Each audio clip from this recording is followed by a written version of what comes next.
Welcome to the one and only Team 2.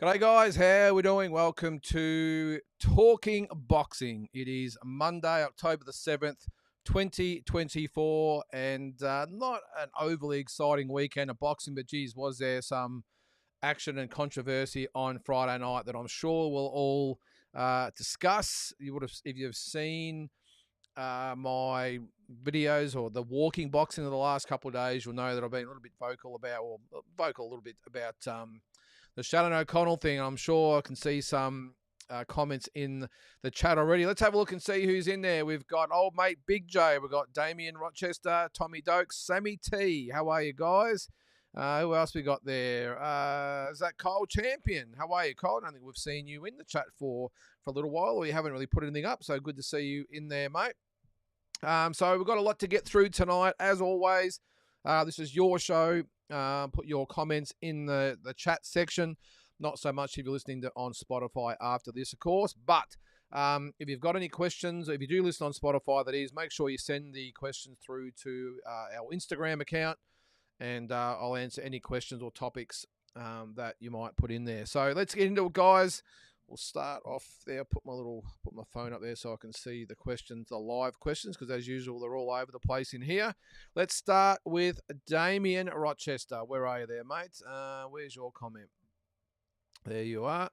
Have you heard of the rumours of Spence versus Fundora and Benavides Morel on the same card in January? Wonder if it will happen. Geez, if it did happen, Damien, how good would it be? I've heard, obviously, rumours like everyone else that Spence Fundora may be happening on its own and Benavides Morel might be on its own. I did see that maybe Benavides and Morel might be in February, but January, February, doesn't really matter, does it? But if it was on the same card, wow, what an event that would be. So it would obviously be a PBC event.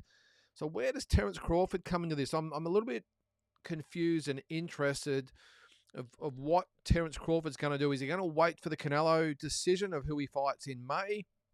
Or is he going to continue on and go about his business and make the next fight at his leisure? So he fought, what, was it July or August? Whatever, August I think it was, wasn't it? Was it? I don't know, I can't remember. The weekend seemed to just gel into one at the moment. So, yeah, but no, I haven't heard they're actually going to be on the same card, Damien, to answer your questions. Your question, sorry. So it keeps changing from Spence and Fundora and Crawford Fundora. Yeah, I don't know. I wouldn't be surprised if Canelo doesn't want to fight Crawford in May. I think we might get Crawford Fundora, and Fundora might even stay out of boxing until then. Remember, he took a lot of punishment in the Tim Tszyu fight, so maybe he might take a tune-up. I don't know, but well, it would happen before then, wouldn't it? So if Canelo says, I don't want to fight Crawford in May, Crawford, if he fought in maybe February, even March, it's not that long for Fundora, who, as I said, has had a lot of punishment. It'd be almost a year for him. Yeah, I think that makes a lot of sense. Spence, to me, still...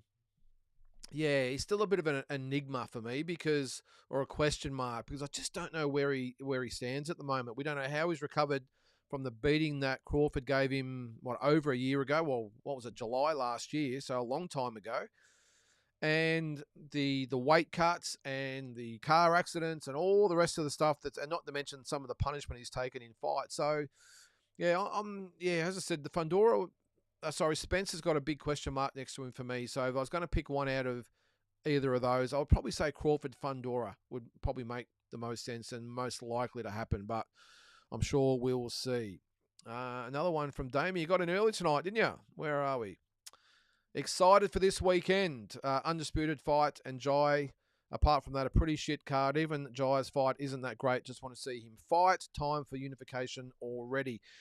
Yeah, look, I'm with you there, Damien. And look, I did say that in my, was it a video, walking boxing? It might have been this morning or yesterday. I can't remember what it was, but I did sort of echo your comments there. Apart from the main event, of course, and seeing Jai, the rest of the card just doesn't really get the blood pumping at all. And that's why I wish Jai was up a little bit further on the card, because I wouldn't be getting out of bed at 5 or 6 o'clock in the morning. I'd probably wait till about 8 o'clock.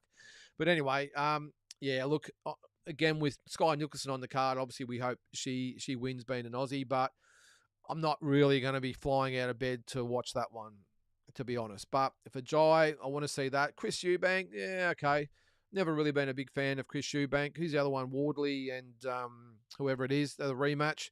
Yeah, okay, I'll watch it, but I'm not that excited about it. I'm just there for, well, 2 fights, I'll say, Jai and the main event. Because even Jai's fight, I expect him to win quite comfortably. Massive fan of Jai. I can't wait to watch him. But again, if I'm being honest, Massey's not the type of guy that I can see like a Breedis. He's really going to come and fight and give Jai a really good fight. I just think Jai outboxes him, maybe stops him late. I don't know, but I think it's a fight that Jai wins pretty comfortably anyway. All right, Big J, where are you, mate? Where are you? I'll go down to your comment there. Was in Queensland for Mum's 70th. Showed her a picture of the chump, John McAllister, of course. She was very disappointed that I was picking on such a skinny little runt and he wouldn't last 30 seconds with me. Well, he might surprise you, Big J. He looked in pretty good nick when I saw him a few months back. And just speaking of yourself and the chump, we'll call him, John McAllister, we are going to do a new show on here soon, guys, on this channel. It won't be every week, it'll probably be every month, and Big J will be part of it, and Jai or the chump, and there'll be someone else we'll get on there. Some other creators, content creators, that we're going to do a monthly show just to go over what's happening and get a different spin on things. There's only so much I can be on here talking so much. It'll be good to get some new faces. Of course, Tassie Brown, if you can make it, will be part of it. But we sort of want to get back to just once a month being a panel-based type of show where you can get a little bit more out of this channel rather than just me up here every week. So, I don't know. We'll see what he has to say about lasting 30 seconds with you. All right. Now, my reference, okay, about Shannon. I was waiting for this one. Reference your comments on Shotgun Shannon O'Connell. She should have retired after Ebony, as now she's just going to be cannon fodder for younger fighters. Nothing left to prove. No point in her appeal. Yeah, look, I'll just clarify that one as we go, guys, without hopefully falling too far behind in the chat. But I had a good talk to Shannon yesterday, and I had a really good talk to Glenn Jennings today. Now, the first thing they both want to stress, especially Glenn today, he called me from America, so I really appreciate him doing that, going out of his way to just to sort of get it out there from his perspective. And what he wanted to make abundantly clear, they're not trying to disparage Miyamoto with a win. They're not trying to get the result even overturned. Nothing like that. It's not making, I suppose it's an excuse. I think in this case it's more of a reason rather than an excuse. So that's what they were pretty conscious about getting out there, because they knew I'd probably talk about it tonight. So they want to make, as I said, nothing against Miyamoto and the loss. Their issue is firmly and squarely with the combat board and the officials. And they want to please explain, and they want justice for it. And I can't blame them. Now, I know I might as well have my Shannon O'Connell t-shirt on here. I understand that. I get that. I'm a little bit biased with the whole thing.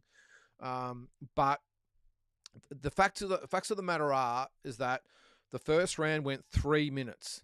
Okay, and that's when the headbutt occurred. She got badly cut. She got badly concussed, more importantly. To top it off, the second round went almost 3 minutes as well.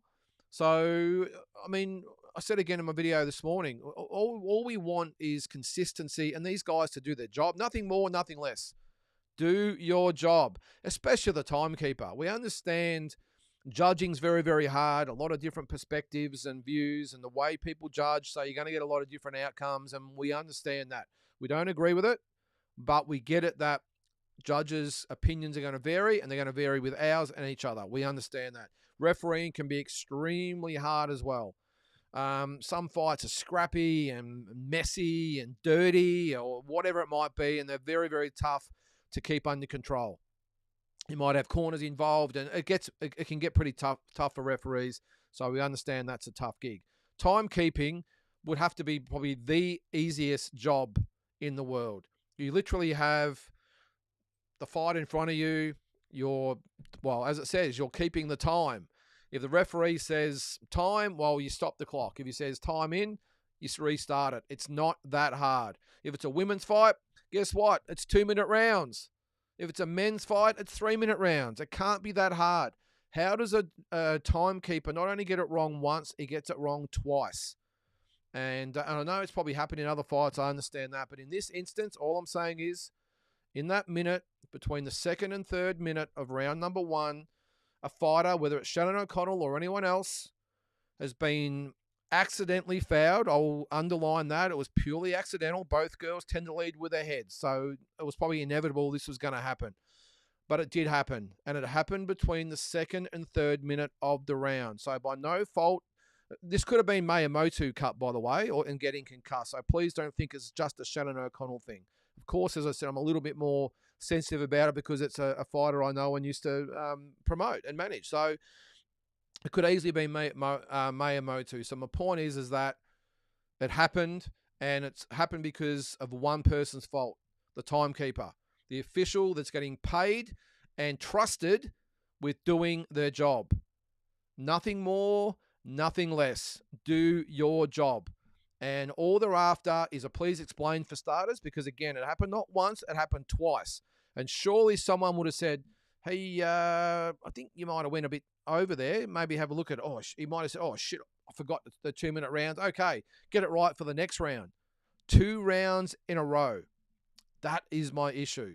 So not the fact that it was Shannon or the result or anything like that. It's a fighter, a professional fighter that's got a lot riding on this, has been accidentally fouled and concussed and hurt. And Shannon herself said it's the hardest hit she's ever had in her entire boxing career, amateur and pro, whether it be punch heads, whatever it might be. And she can't remember the fight. She was vomiting over the weekend, really uneasy, all the symptoms of a bad concussion. So all I'm saying is, forget the fact that Shannon O'Connell, they just want the combat board to come out and explain what happened, why it happened, and what they're going to do about it. Now, a no contest would probably be great, but they understand that's probably not going to happen. And to be honest with you, they really don't care about that, because the fight in the scheme of things really didn't achieve anything for each girl or lady. It was an in-between fight. They'd both had fights cancelled, so they fought each other. But what happens now is that Shannon will probably be out maybe for the rest of the year. Maybe that's it for her. Maybe she gets tested and that's it.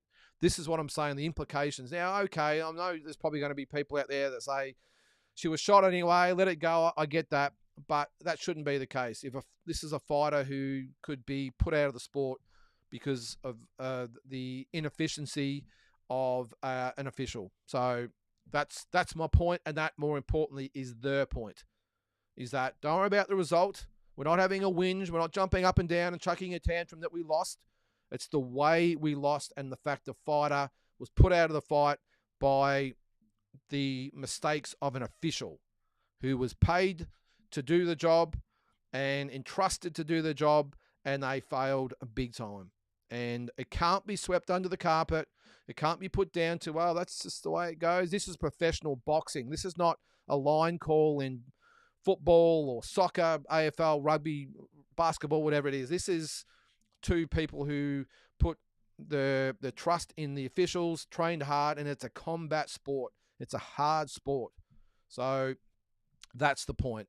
And Glenn and Shannon were both great, but I wanted to get the point across. This is not a whinging session. This is just getting just some justice. That's all. So anyway, that's where it's at.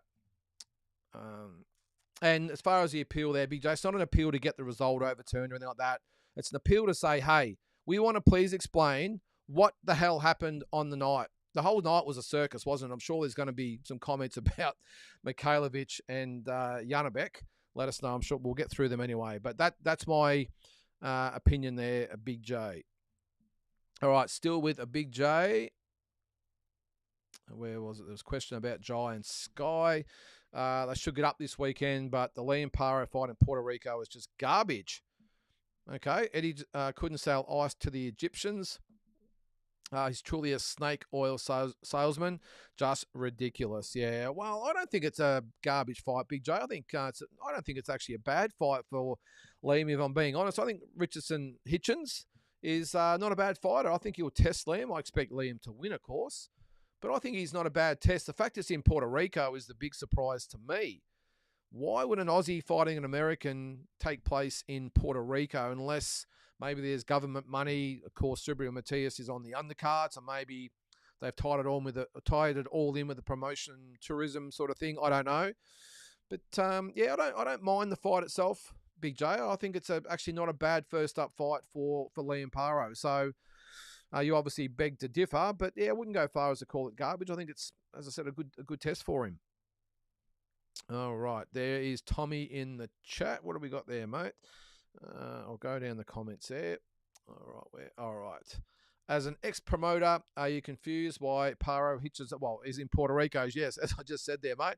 Zoo Bakram is in Florida and Tank Roach in Texas. Any reasoning for the odd locations for said fights? I think it all comes down to, Tommy, that it's just different places in the States, or in this case, Puerto Rico. They just put up money for tourism. I think that's what it comes down to. I mean, let's face it, last year, probably the oddest fight I've ever seen ever was George Kambosos, being an Australian, fighting Maxie Hughes, being an Englishman, and they fought in Oklahoma. So that is probably, what was it called? Shawnee, Oklahoma. An Aussie against a Pom in Shawnee, Oklahoma. That is probably the oddest place I've ever seen, or the odd couple, or whatever you might want to call them, in a location in the States. But I think that's what it comes down to, Tommy. I did speak to a guy from Top Rank when I was actually in Shawnee, Oklahoma last year, and I can't actually remember his name. He was just part of the group chat, and I actually asked him about that exact question, and he said, well, it's just a particular town or county or state sometimes will go to, say, Top Rank and say, hey, we wouldn't mind getting one of your shows in our towns. Now, Shawnee's only a tiny little place as well. I don't know what the hell they would have got out of an Aussie fighting an Englishman there, but that's what happened. And they just get money to fight there. Simple as that. But you're right. Zoo being a Russian/Aussie, or an Aussie/Russian, up against a Russian in Florida, it doesn't make a lot of sense. Just like when Jason Maloney, being an Aussie, fought Rodriguez there, who's a Puerto Rican, in Florida as well, in Orlando. Probably the same arena. Not so much stressed about Tank and Roach. Obviously, both Americans fighting in Texas. I'm sure they'll get a good crowd there, but they must be getting some good dollars there, Tommy, because for the promotion, they would still want a good gate. So, yeah, they would want it in a location they're at least going to pack out a stadium. Maybe they rely more on the TV side of things, so they're not really stressed. Maybe they'll have it in a tiny little stadium, get 1,000, 2,000 people in there, and then just worry about the TV ratings after that. Just a quick comment on that, Tommy. I actually went to an Oscar De La Hoya show, might have been about 8, 9, 10 years ago. I can't remember. And whatever he was doing on, what did he do it on? Was that on ESPN as well? Whatever it was on anyway, whatever channel he was on, his fight nights. And I walked in there. I'd seen it on TV before, and I thought, oh, well, I can't wait to get to this. It was in the smallest little, you couldn't even call it a stadium. It was a hall, a room more than anything. I reckon there would have been lucky to be 100 people in the room. And all it had 3 rows of seats around the ring. It had a bar with a little standing room area, and that was it. But on TV, you wouldn't know because they black it all out and you can't see the crowd except for those first 3 rows. You can't see anything. So that's the illusion of TV. Now, of course, he's probably getting a couple of $100,000 a show to put that on, but it's all about TV. So I'm assuming that's the same with this. They're not too stressed about the crowd in attendance. It's all about the TV ratings, which they'll probably get good ratings for that. Of course, Zoo Bakram's coming back here on pay-per-view. I'm not sure what's happening in Russia. I would assume it'd be the same with Bakram. So the eyeballs on that event should be big. I would say, though, in attendance, they'll probably get a couple of thousand people, and that would be about it. So Paro Hitchens is a different kettle of fish because they've got Matias on the undercard. That will no doubt be a sellout. So, and Tank Roach, I'm assuming that'll get half a decent crowd as well. All right. All right, still with Tommy. Bud said T.O. beats Madrimov, that he'd fight him? Do you think Bud is just blowing smoke? A little bit, Tommy. I did see that. I don't think Teo beats Madrimov, if I'm being honest. I think Madrimov would be a good bet to beat Teo just because of the size difference. I mean, he's going up from 140 to, he's gone from 135 to 140 up to 154. It's a fair old jump. And I think Madrimov might just have enough to beat Teo, the work rate and the style to beat Teo. But I don't mind Bud saying to someone like Teo, earn it. If you want to fight me, earn it. I'm wanting to fight Canelo. This is Bud I'm talking about. I want to fight Canelo, but I've earned it. Maybe he hasn't fought at 168. Maybe that's the only reasoning Canelo would have. People are going to carry on about the size difference. But Bud Crawford has earned a shot at Canelo based on his resume. I'm not so sure Teo has earned that against Bud, especially when at 154, Bud's got no shortage of opponents there. Of course, the winner of Zoo Murtazaliev is the obvious one. Fundora Spence is the other one. He's got Virgil Ortiz. You know, there's a lot of, maybe Charlo if he comes back. He's got a lot of options there for his last 1 or 2 fights of his career. So I don't mind him saying to Teo, well, if you want to come up to my division, yeah, no drama. Let's earn it. And I don't mind him saying the same thing to Boot Ennis, if I'm being honest. All right, where is... I'm almost to the end of the comments here. Where are we? Tommy, I think you had another one there. All right, yep.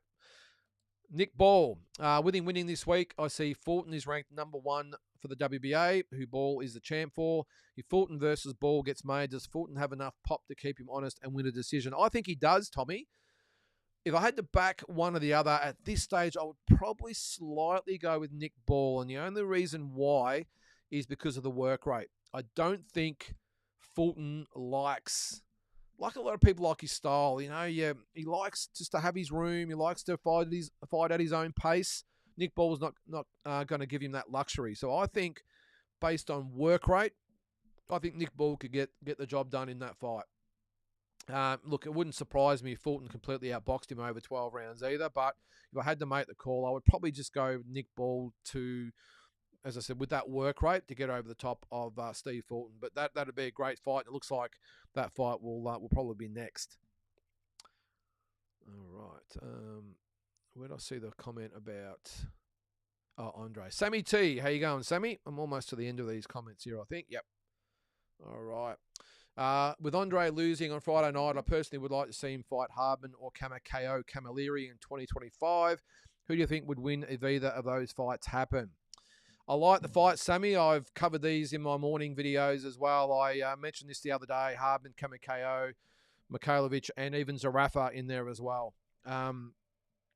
Because I think without Nikita Tszyu, I think Michael Zarafa, I don't think he's got any other options except fighting or not necessarily Hardman because he's been there, and maybe even not KO, but definitely a Mikhailovic, definitely a Matteo Tapia, although in my honest opinion, I don't think Michael Zarafa would want a bar of Matteo Tapia. I think he knows that it would be extremely high risk for very little reward. So, and I don't blame him, by the way. But you got to remember also with Michael Zarafa and Nikita, Michael Zarafa is going to have to go down to 154. Now, he's a 160-pound fighter and a decent-sized middleweight as well. So he's going to have to come down to 154. So that's probably the first step for him. And then the second step is whether Team Tszyu is going to want to give Michael Zarafa the satisfaction of getting a big payday and a big pay-per-view and all the attention. I'm not sure whether they want to do that for Michael, but again, the promoters would be saying, hey, let's go, let's sign this fight. So I understand how it all works. But on the level below, which is where these guys are at the moment, I would definitely like to see Isaac Hardman back. I think, look, in my honest opinion, I think Isaac is a domestic level fighter, and I know that sounds a little bit harsh. I think he could be anything in the MMA circuit. I think he could go international in that, no problems at all. But I just think in boxing, he's a domestic level fighter. And I'm not saying that as an insult to Isaac, because I'm a big fan of him as a fighter and a person. He's a great guy as well. But I would like to see him and KO, and I'd like to see Andre Mikhailovic in there. Who else is there? There's Ben Hussein. So they're probably the ones I would like to see all sort of fight each other in a little mini tournament. But I would love to see Matteo Tapia and Michael Zarafa get it on in the ring. I don't think it's going to happen because obviously Michael wants the Nikita fight and Matteo Tapia is looking internationally at the moment. So who do I think would win? So let's say we've got Hardman, Kamikayo, who was it? Andrei Mikhailovich. So we'll just use the three of them. I think out of all of those guys, I'm almost backing Kamikayo there, Sammy. I think he's got the style. Isaac's got the punch. So was Andre to some extent. That's a good question. I think if I had to go through all of them, I'm backing Joel, Kamikayo, Camilleri there, Sammy. To if they had a little round robin, that's why I'm backing Kamikayo. Very underrated Kamikayo. I don't think he's at international level, but he's a very, very awkward fighter who's had a lot of experience. So I'd be backing him. Hope I answered your question there. I think I've gone through all the comments there. We'll keep going down. All right. Yep. All right. Big J, sick of this daylight savings bullshit. Not even back in Victoria, and I've already had a gutful of it. Big J, spoken like a typical Queenslander who's living in Victoria, of course. I love daylight saving. It's great for business. I'm in the alcohol business, and I love it. Customers love it. They all come in. You get a little bit longer trade. The sun's out. I love it, Big J. Not just for business-wise, but I love not getting dark till around sort of 7:30. It's fantastic, but it's all good. You just stick with your Queensland time up there. What's this? When are you Mexicans going to learn? That's a bold statement coming from a guy that actually lives in Victoria, Big J. You are an honorary Mexican. Are you allowed to say that these days? I don't take offence as a Victorian, but I'm sure there might be some that do. I don't know whether you're allowed to. Is that cultural appropriation, Big J, that we refer to? Well, actually, you guys call us Mexicans. So, but you are an honorary Mexican, Big J. Accept it. There's Eminem in the chat. How you going there, mate? Oh, yeah, the NRL. Storm were robbed yet again, just like in 06 and 08. Bloody Panthers wearing pink. Look like a bunch of girls. I only watched a little bit of it, if I'm being honest, Big J. I forgot it was even on. That's a typical Victorian, isn't it? I forgot it was on. I was watching something else and went, oh, okay, the rugby league's on. So I had a bit of a look. When I actually started watching the Storm, we were actually in front at that stage. They got the first try, but if I'm being honest, Big J, I still can't make sense of it. I'm watching it thinking, what the hell was that? And what's he doing there? And what are they appealing for? Or what are they protesting about? I don't know. So 06 and 08, was that the when the ones that were stripped? I can't remember. But all in all, I think look, I'm by no means a rugby league fan, but I jumped on the bandwagon for the weekend. But one thing you can't argue with is the fact that the Storm are a fantastic organisation. They really are. The fact that they seem to be in the finals or grand finals, preliminary finals every single year.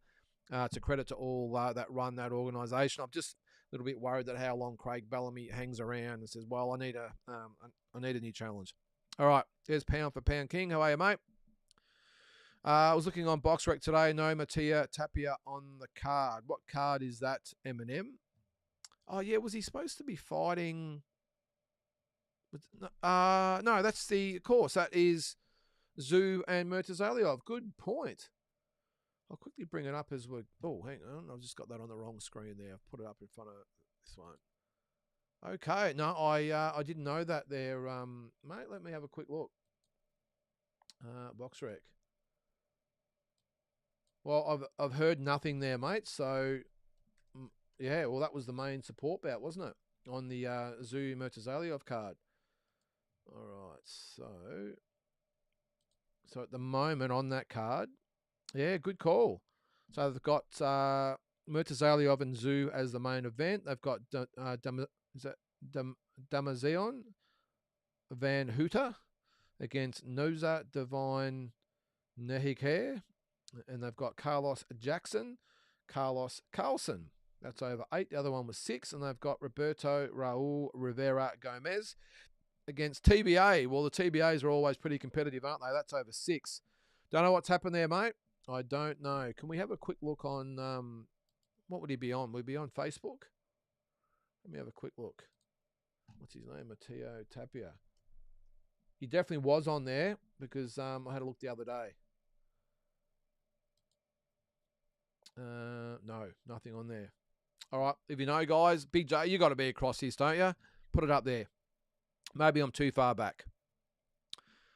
All right, Kyle, what do you got there, mate? I don't know how I'm going to survive getting up that early for Giant Sky this Saturday or Sunday. Sky's in, is it Sunday? No, what day is it? The 13th over here, 12th over there, so that'll be Sunday here. Sky's in a fight with a live contender in Raven Chapman, but for Giants, normal meat for the grinder. Is Raven Chapman really a handful for Sky, Kyle? I have seen her fight before, and I'm not quite sure she's at Sky's level. Not many of them are. Sky's a very, very good fighter. I would like her to probably engage a little bit more, if I'm being honest. But overall, she's a good fighter, or and hopefully she gets that her ultimate test against Amanda Serrano. But yeah, I'm not sure Raven Chapman's the fighter, Kyle. But let's hope she gets a good fight out of it. I think you're a betting man. You probably put on the money on the fight going the distance. But we'll see. For Jai, I'm with you there. I think, as I said before, I think he gets the job done pretty comfortably there.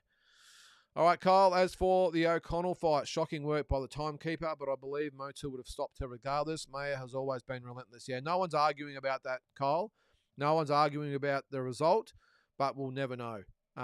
Look, congratulations to Mayer. She got the win, and as I said before, Glenn and Shannon both said, hey, this has got nothing to do with the fact we lost to Mayer. Apparently, Glenn had a good conversation with Mayer and Isaac Peach as well, and they're all good with each other. Just as an accident. The issue is with the officials. So, we won't know about whether she would have stopped her. Maybe she might have. Maybe she might not have. All I can say is, look, I thought the first round up until the headbutt was actually quite good. I thought Shannon boxed quite well. Only the first round, of course. But I thought it was a pretty competitive first round. But after the first round, well, obviously it was one-sided because one fighter was concussed. But we'll never know. I doubt they'll fight a rematch either. By the way, Kyle, I would think that you got to remember Mayer is 2 divisions above Shannon. And it was only a fight because it was last minute. They both had fights cancelled. Oh well, there's no really rankings on the line. Let's just fight each other. And Shannon was quite confident she could outbox Mayer. Mayer would have been confident she could overwhelm Shannon, which she did.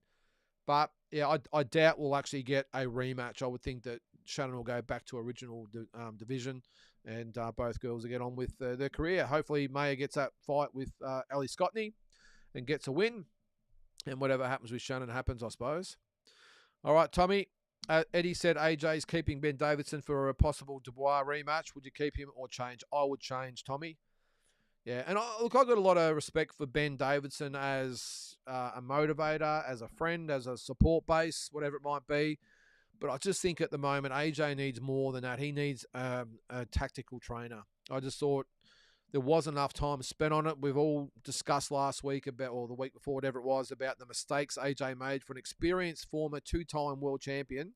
Some of the mistakes he made were just unforgivable. And the mistakes I don't think he'd made too many in the past. And under Ben Davidson, he might be okay in the mind. It's probably a catch-22 thing. He might be a lot better mentally, but tactically and technically, I think he's definitely taken a step backwards.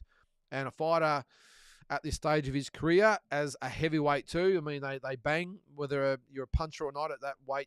Everyone can punch. So I just think at this stage, AJ needs a tactical coach, not a motivational coach. If you can't get motivated by being in a heavyweight title fight, then, well, what are you doing there, I suppose? So I've got respect for Ben Davidson. No problems with that. I just think at the moment, AJ needs more than just a shoulder to lean on. Eminem, Tim Zoo's card, not super stoked on what's on BoxRec for that card. Yeah. Well, maybe they know we're all going to pay $70 Eminem to watch it, regardless of who's on the undercard, but it would have been great to have Matteo Tapia. I don't know what's happened, so again, if anyone knows the story on that, put it in the chat, unless it's already in there. I'm probably way behind, am I? My soapbox tonight. But the rest of the card, Eminem, don't think I've seen any. Well, I haven't. Haven't seen any of those other fighters fight. So, hopefully they're all over quick and we can just watch Tim. But it's pretty strange they don't have anything half decent as a support fight. But anyway, we'll see what happens. All right, Kyle, the Spence Fundora reports are completely fake. I'm not sure Spence even has a new trainer yet. Yeah, that would make sense, Kyle. Said nothing about Spence that would show that he's ready to fight. So, yeah, no, I'm with you there. All right, Bill, how you going there, mate?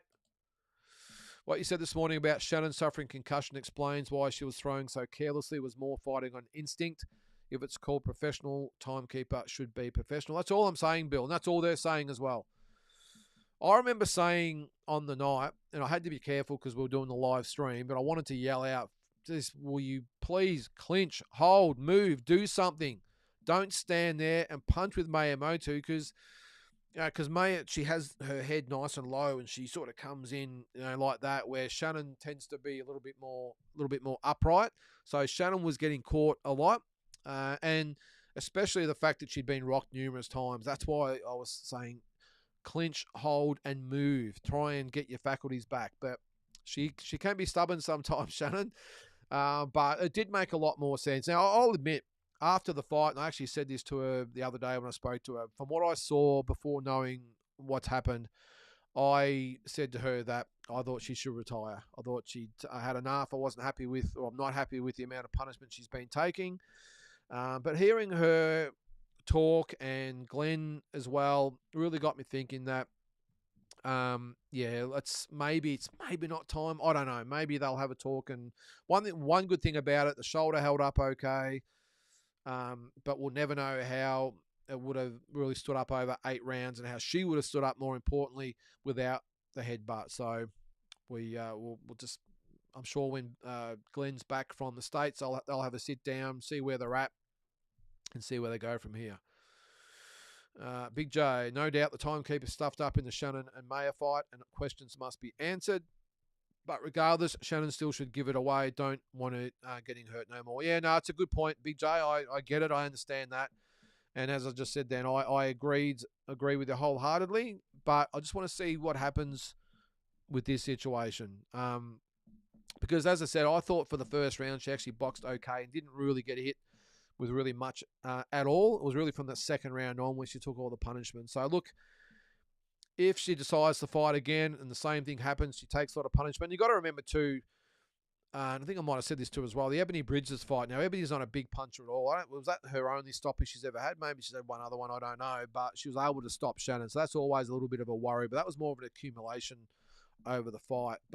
And there are also a lot of factors at play there. But no dramas with Shannon if she decides to go on. I just would like her maybe not to fight, fighters like a Miyamoto who are heavy, they're strong, they're hard, they can punch, they take a good punch. Let's just maybe stick to some of the lighter weight, 118 or 122 pounders and hang around those waters and not go in with the big girls. Eminem, Hardman taking a break sucks. There's cracker fights at middleweight domestically at the moment. Yeah, I hope he comes back, Eminem. I really do. And as I said before, I'm not trying to be detrimental to Isaac, but I think there's a place for him here.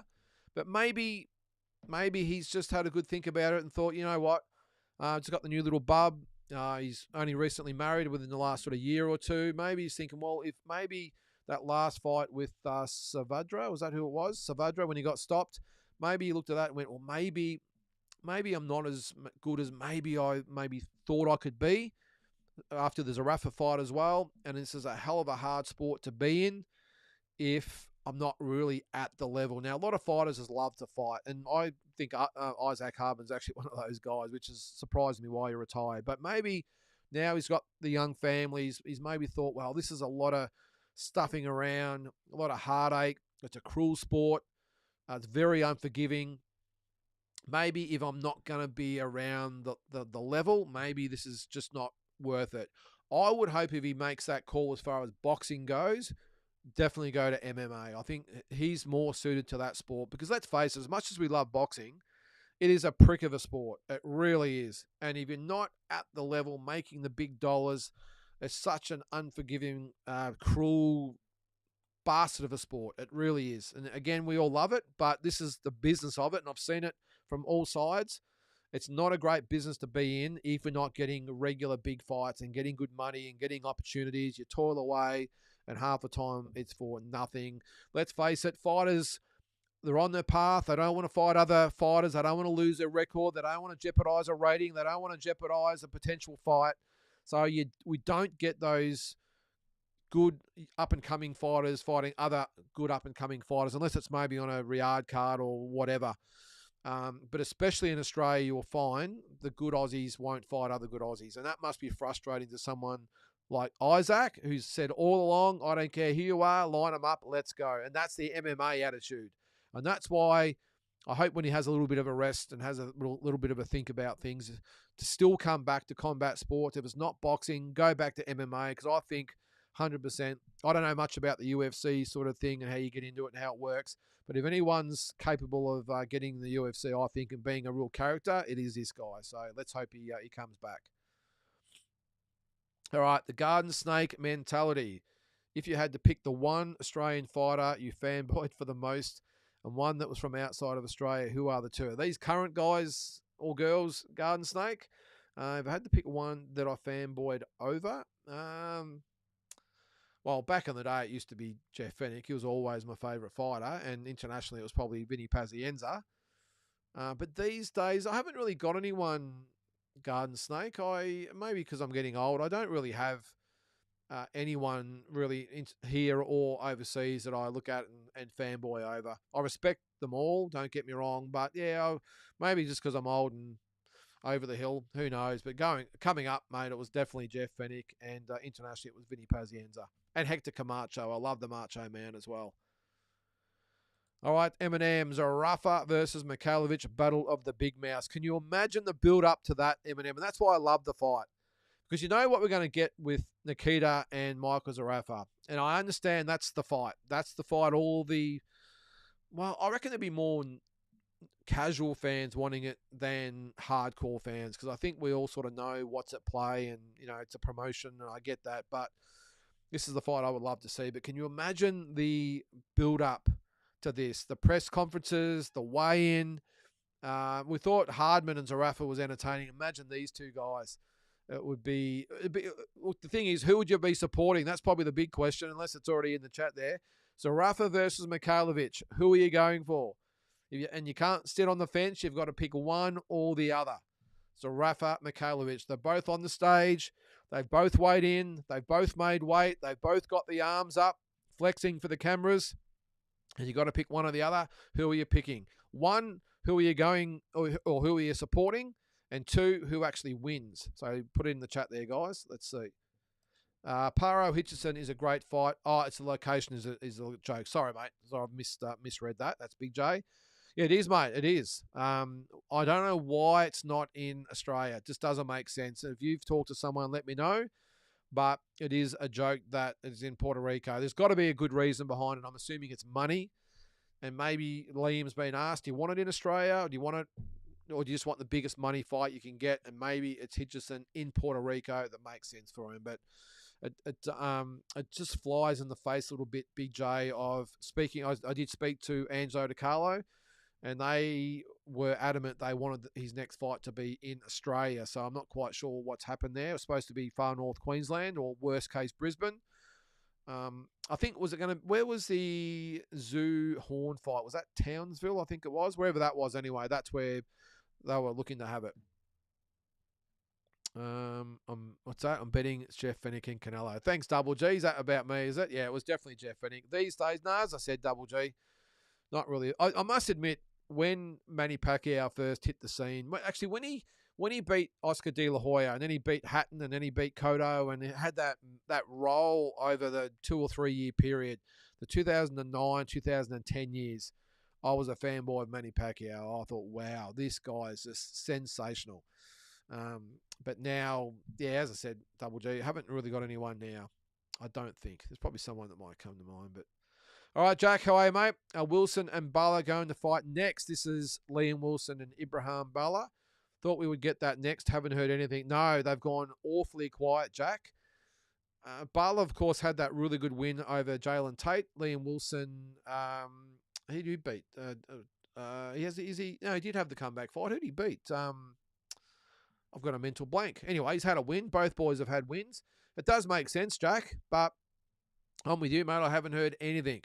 So it would obviously be on a No Limit show. I'm not sure. You would think, being only the start of October, that No Limit would have at least one more No Limit on Fox before the end of the year. Would they maybe coincide it to have it on? Well, Nikita's out for the rest of the year, so maybe would they try and put a pay-per-view event together, almost like they did, was it last year or the year before, where they had that all-day event, which I thought was a great idea, where they have the UFC concept, where or the Riyadh concept as well, where they, or Riyadi, or however you want to pronounce it, where they have a list of about 8 fights, really good, solid fights, rather than one really mega fight and a really thin undercard. Maybe they could do that if Nikita's out for the rest of the year and they want one more Aussie pay-per-view, fill it with fights like that. I reckon we'd only need maybe 4 really good Aussie fights. I reckon most fight fans would buy it, and Wilson and Bala would be one of them. So, but no, mate, as far as officially hearing anything, your guess is as good as mine. All right, Damien. Yeah, but Eddie did one event here and hasn't been since. Yeah, that was the Liam Paro and Brock Jarvis fight. But he would probably do it in conjunction, I would think, with Ace Boxing. I'm thinking, Damien. Yeah, I think they would do that so that Eddie would obviously take care of the main event. Ace Boxing would take care of the undercard, deal with the local combat boards and stadium managers, all that sort of stuff, media, do all that sort of stuff, and then Eddie would just plonk the Liam Paro fight on top of it. So there must be some other things at play there, because it doesn't make a lot of sense that it's now in Puerto Rico. All right, Kyle, Eddie can't crack the Aussie market. And then I heard it's the last fight in Paro's matchroom contract. Ooh, okay, I didn't know that. Feels like a setup in Puerto Rico. I wouldn't count on Eddie making Australian cards anymore. No, I don't think he will, Kyle. And look, I don't blame him. It's not a massive market here. Not where Eddie especially, he's got the American market, he's got the Saudi market, he's got the England market. He's a busy man. So to come to Australia and maybe probably not even turn a profit, let alone making any good money, I don't blame him. And especially with the TV situation and all that sort of stuff, and trying to work in with No Limit. And now he's had the issues with Tasman fighters as well over the Teramonu situation. Again, if you didn't know about that, Teramona, I think it's pronounced. The Olympian has had, 4 fights, I think. Tried to break his Tasman contract to go to Eddie Hearn. Well, Tasman Fighters won, so now he's with Tasman Fighters still. So I don't know how that works with Eddie, and Jai's in there as well, and Liam. So it's Liam's not with Matchroom, of course. He's with Tasman. He's with Ace Boxing. But yeah, with all that going on and the differences with different promoters and all that here, I don't blame Eddie for not coming here, mate. But I didn't know that about Paro's contract. Well, I'm not sure that it would make a lot of sense for Liam Paro to leave Eddie, but if that was the case, maybe it could be set up where Eddie's trying to keep the title in-house, puts it in Puerto Rico. Hopefully he gets Hitchens to beat Paro. Hitchens then fights Sabriel Mateus, and it's all sort of in-house. So that's why they call it a business, Kyle. All right, Damien, is it true the Betev Beev and Bivol fight, the entire event is free on DAZN, and the Zoo fight is also free?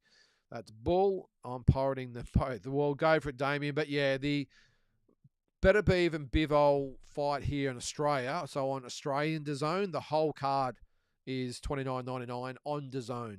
In the States, the undercard is on DAZN, so I think that's free as well, is it? But the main event is free on ESPN Plus. So ESPN Plus actually costs you money over in the States, and yeah, so it's apparently, the main event is free, but the undercard might not be. I don't know, but here in Australia, Damien, yep, you got to pay the $30 to see it, and you got to pay $70 for the Tim Tszyu fight. And if that's the undercard, wow. I know they'll probably bank on probably 95% of Tim Tszyu's fan base buying it. Well, that's the way it is. I mean, look, end of the day, I'm not as passionate as I used to be, where I wanted the whole card. Now I'm only interested in really the main event. That's just where I'm at now. Yes, I'll look at the undercard if it's on. I'll look at the results. I'll check out YouTube for highlights, all that sort of stuff, because I have to know what's going on for these type of shows. But if I'm being honest, if I wasn't part of all this, I'd still buy the pay-per-views, but I'm just there for the main event. But $70 is a lot of money to pay for that card that we just went through. even if it's got Tim Zoo and Mutazalioff as the main event. But isn't it interesting though, Damien? Yeah, $30 here in Australia for the Riyadh card, but it's free in other parts. So I think we just get taken advantage of down here. All right, Sean. Mikhailovic showed heart, but he is a Zarafa class flog. Talks so much shit. Yeah, geez. I must admit, if I'm being honest, listening to Andre talk in the build up to it, I had a struggle pretty much understanding and getting my head around what he was actually trying to say. He's a loose cannon. He really is. But as far as showing heart, mate, he was sensational. I think whether it was by his own devices or the advice of Isaac Peach, I think after the second round, let's face it, I think Janabek pretty much went into cruise control for the other 7 rounds. But I really admired that Andre was able to get off the canvas when he didn't really have to after the second round, and he was able to sit on Janabek's chest for the rest of the fight and negate the distance where he was just getting sliced up from range, where he got close, put the head on the shoulder of Janabek and was able to get back into the fight. Did he win a round? Probably not. But I thought, as I said, whether it was by Andre himself, apparently in the corner, I think might have been Isaac Peach telling him to close it up. So he did that really, really well. And again, I know that Janabek pretty much, I won't say carried him, but let's just say he was happy just to get the rounds in. But yeah, I take my hat off to the heart that Andre Mikhailovic showed. But who would be the bigger flog, Mikhailovic or Zarafa? That is the question. All right, Mateus is not on the undercard of Paro. He's fighting in November, apparently. Okay, I heard that he was on the undercard, Kyle. Okay, maybe I've got that wrong. I did read somewhere that Mateus was on the undercard, which would make sense, wouldn't it? You're in Puerto Rico, have Mateus on the undercard. I don't know. All right, Tommy. Tank and Roach are both from Baltimore and Washington, D.C., so I figured the fight would be there. Maybe if you put Benavides on the co-main, you can build his profile with a Mexican fan base, but just odd. Yeah, it is, mate. It is really odd. But, as I said before, no more odder than the Kambosos and Maxi Hughes fight in Oklahoma. It was really odd. I remember being there on the night, and there was a few supporters of each. There was a few George fans with their Aussie flags. There was a few Maxi Hughes fans with the Pommy flags. But then you had all the good old boys out in the crowd with the cowboy boots and the hats and all that sort of stuff. It was pretty cool. And it was really good to actually sit amongst the crowd. I sat with a really good bunch of guys, and they obviously, I can't remember how we even got talking, but as soon as they obviously heard the accent, I don't know whether they thought I was Australian or English. It doesn't really matter to them over there, but to get talking with them, I was actually a couple of guys who had they were Americans, so they were from they might have been from Texas, I reckon. I think they drove up there, down south anyway, and they had the Aussie flag. They were big fans of George Kambosos, and it was just great. It was a great atmosphere. The place was actually quite full. It probably had 3, 4, 5,000 people in the arena. It wasn't a big one, but it was just odd to see the Aussies and the Poms and the good old boys. I don't mind either, Tommy, if I'm being honest. I don't mind taking these shows around the country. If it's not necessarily about the attendance, it's about the TV audience. And let's face it doesn't really matter where they put it. If they put it in Shawnee, Oklahoma, and I'm from Wisconsin or wherever the hell that is, I'm going to watch that whether it's in Oklahoma or LA or New York, aren't I? So maybe again, they don't really make much out of the crowd anyway, but maybe that's all they're after. And if they can get a few extra bucks by taking it out on the road, I don't mind it. I loved it. I actually really enjoyed, and if you haven't seen it, check out my videos on this channel. I'm sure a lot of you guys and girls had seen my most recent ones from the States. We'll go back to last year. I did the whole Oklahoma thing. I went to Oklahoma. I landed in Dallas, drove to Oklahoma, which was 3 hours. Then I drove to Memphis, did the whole Elvis thing there. That was a 6-hour drive. Then I drove another 6 hours to Louisville, Kentucky to do the whole Muhammad Ali thing, his house and his grave and all that sort of stuff. And then I flew to Las Vegas for Errol Spence versus Terence Crawford. So check out that video. But I loved it, Tommy, to get on the road and spend, 15, 16 hours on the road in a car driving through Outback. Is it an Outback? We know what I'm talking about. Small town USA, absolutely loved it. And I'm looking forward to doing it at the end of this year when I take my family over there. When we do a big triangle of Texas. Can't wait. Best way to see America. If you go over there, I know I'm getting off topic here, but if you go to America, don't fly all over the place. Jump in a car and drive. I'm telling you, you'll absolutely love it. That's where you see the real America. And that's why in this instance here, Tommy, I don't mind it. All right, Double G. Geez, I'm way behind in the comments there. Sorry about that, guys.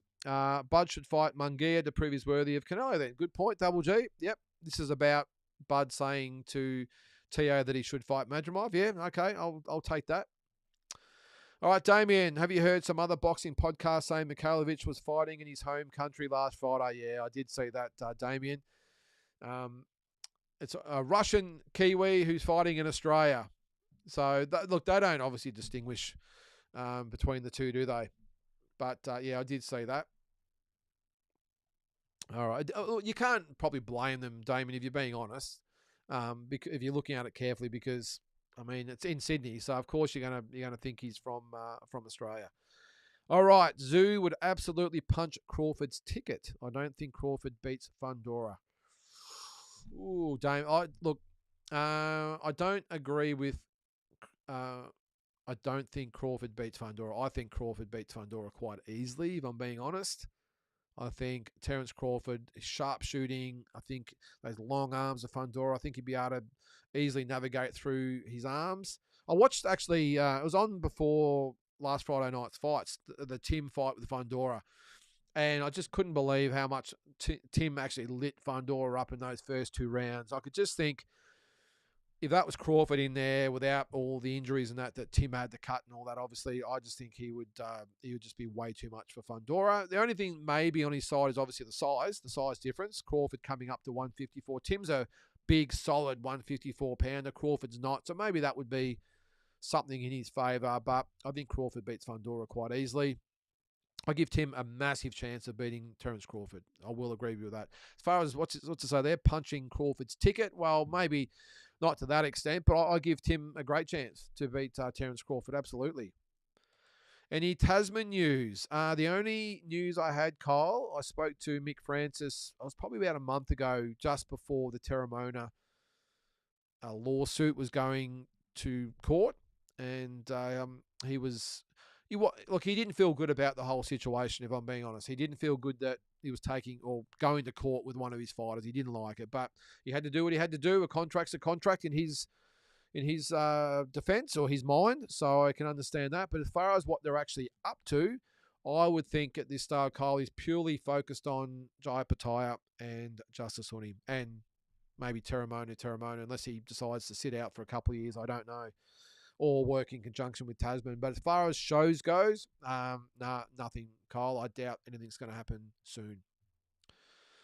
What's that? I'm with you, Lyndon. I was going to watch it too. Honestly, I only remembered when you said it right now. This is the DAZN show this weekend. Yep. All right. Jules H., how are you there? Evening. What time you starting the barbecue on Saturday? In all seriousness, was the Friday's No Limit card one of the worst in history? Now, can you just confirm, is it Friday, is it Saturday here or Sunday here, guys? Have I got this wrong? Where is it? Saudi, I better pull it up. It's October 12th, isn't it? So what's that here? Yeah, it's Saturday. What am I doing here? Why is everyone saying it's Saturday? Saturday, so it'll be Sunday our time. Correct me if I'm wrong. Starting the barbecue on Sunday, Jules. Yeah, no, I'll be probably going to bed by lunchtime, Jules, if I've got to get up that early. In all seriousness, yeah, the Friday's No Limit card, one of the worst in history. I just think it was thrown together, Jules. What I think, and I still can't get my head around why No Limit got the fight and they bid for the fight. The odds are they lost money on the fight, maybe. I think, but the odds are, yes, I think they would have lost money. They obviously put no effort into the undercard. They really didn't put a lot of effort into the promotion of the event. So that's why I'm a little bit surprised that they didn't just let Top Rank just have it. Just have it. Send Mikhailovich over there, because this is not one of the real staple fighters. This is just someone that's come on in the last, 12 months, whatever it's been. So that did surprise me. But I was disappointed, Jules. But on the other hand, it's free. Look, I'll be honest. I didn't mind the 3 fights. Just having 3 fights, I didn't mind it. A free card, there's no way I would pay or want a pay-per-view to be just 3 quick fights. I wouldn't want that.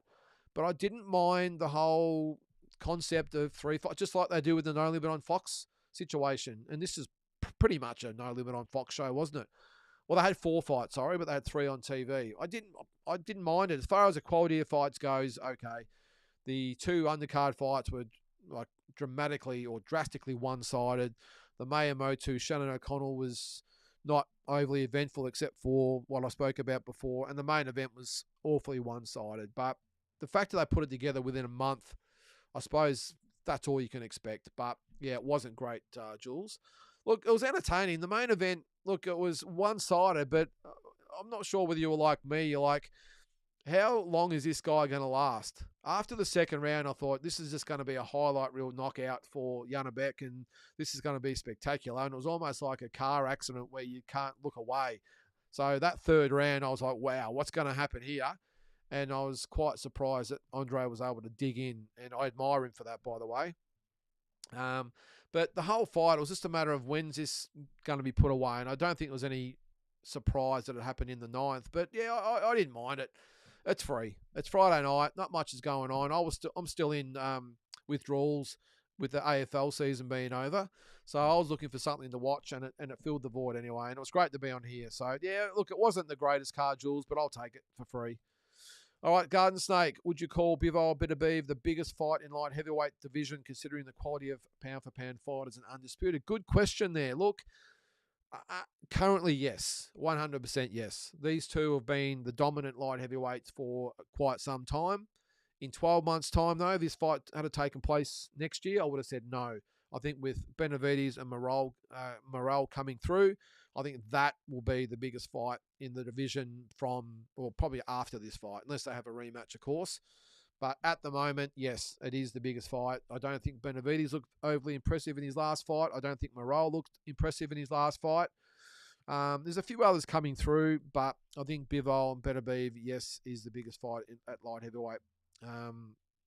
But yeah, Benavidez and Morrell this time next year will be the biggest fight. That's if they don't fight early in 2025. And I don't think they will. I don't think they'll fight in January or February. I would think that they will both probably have other fights, and I would think that Benavidez would be front of the queue to fight the winner, unless Canelo decides he wants to step up, of course. And then the winner of Benavidez and Bivol Beterbiev would then fight Morrell later next year. I hope that makes sense. Who is the trainer advantage? Well, both got good trainers. I don't know. That's a toss-up too, mate.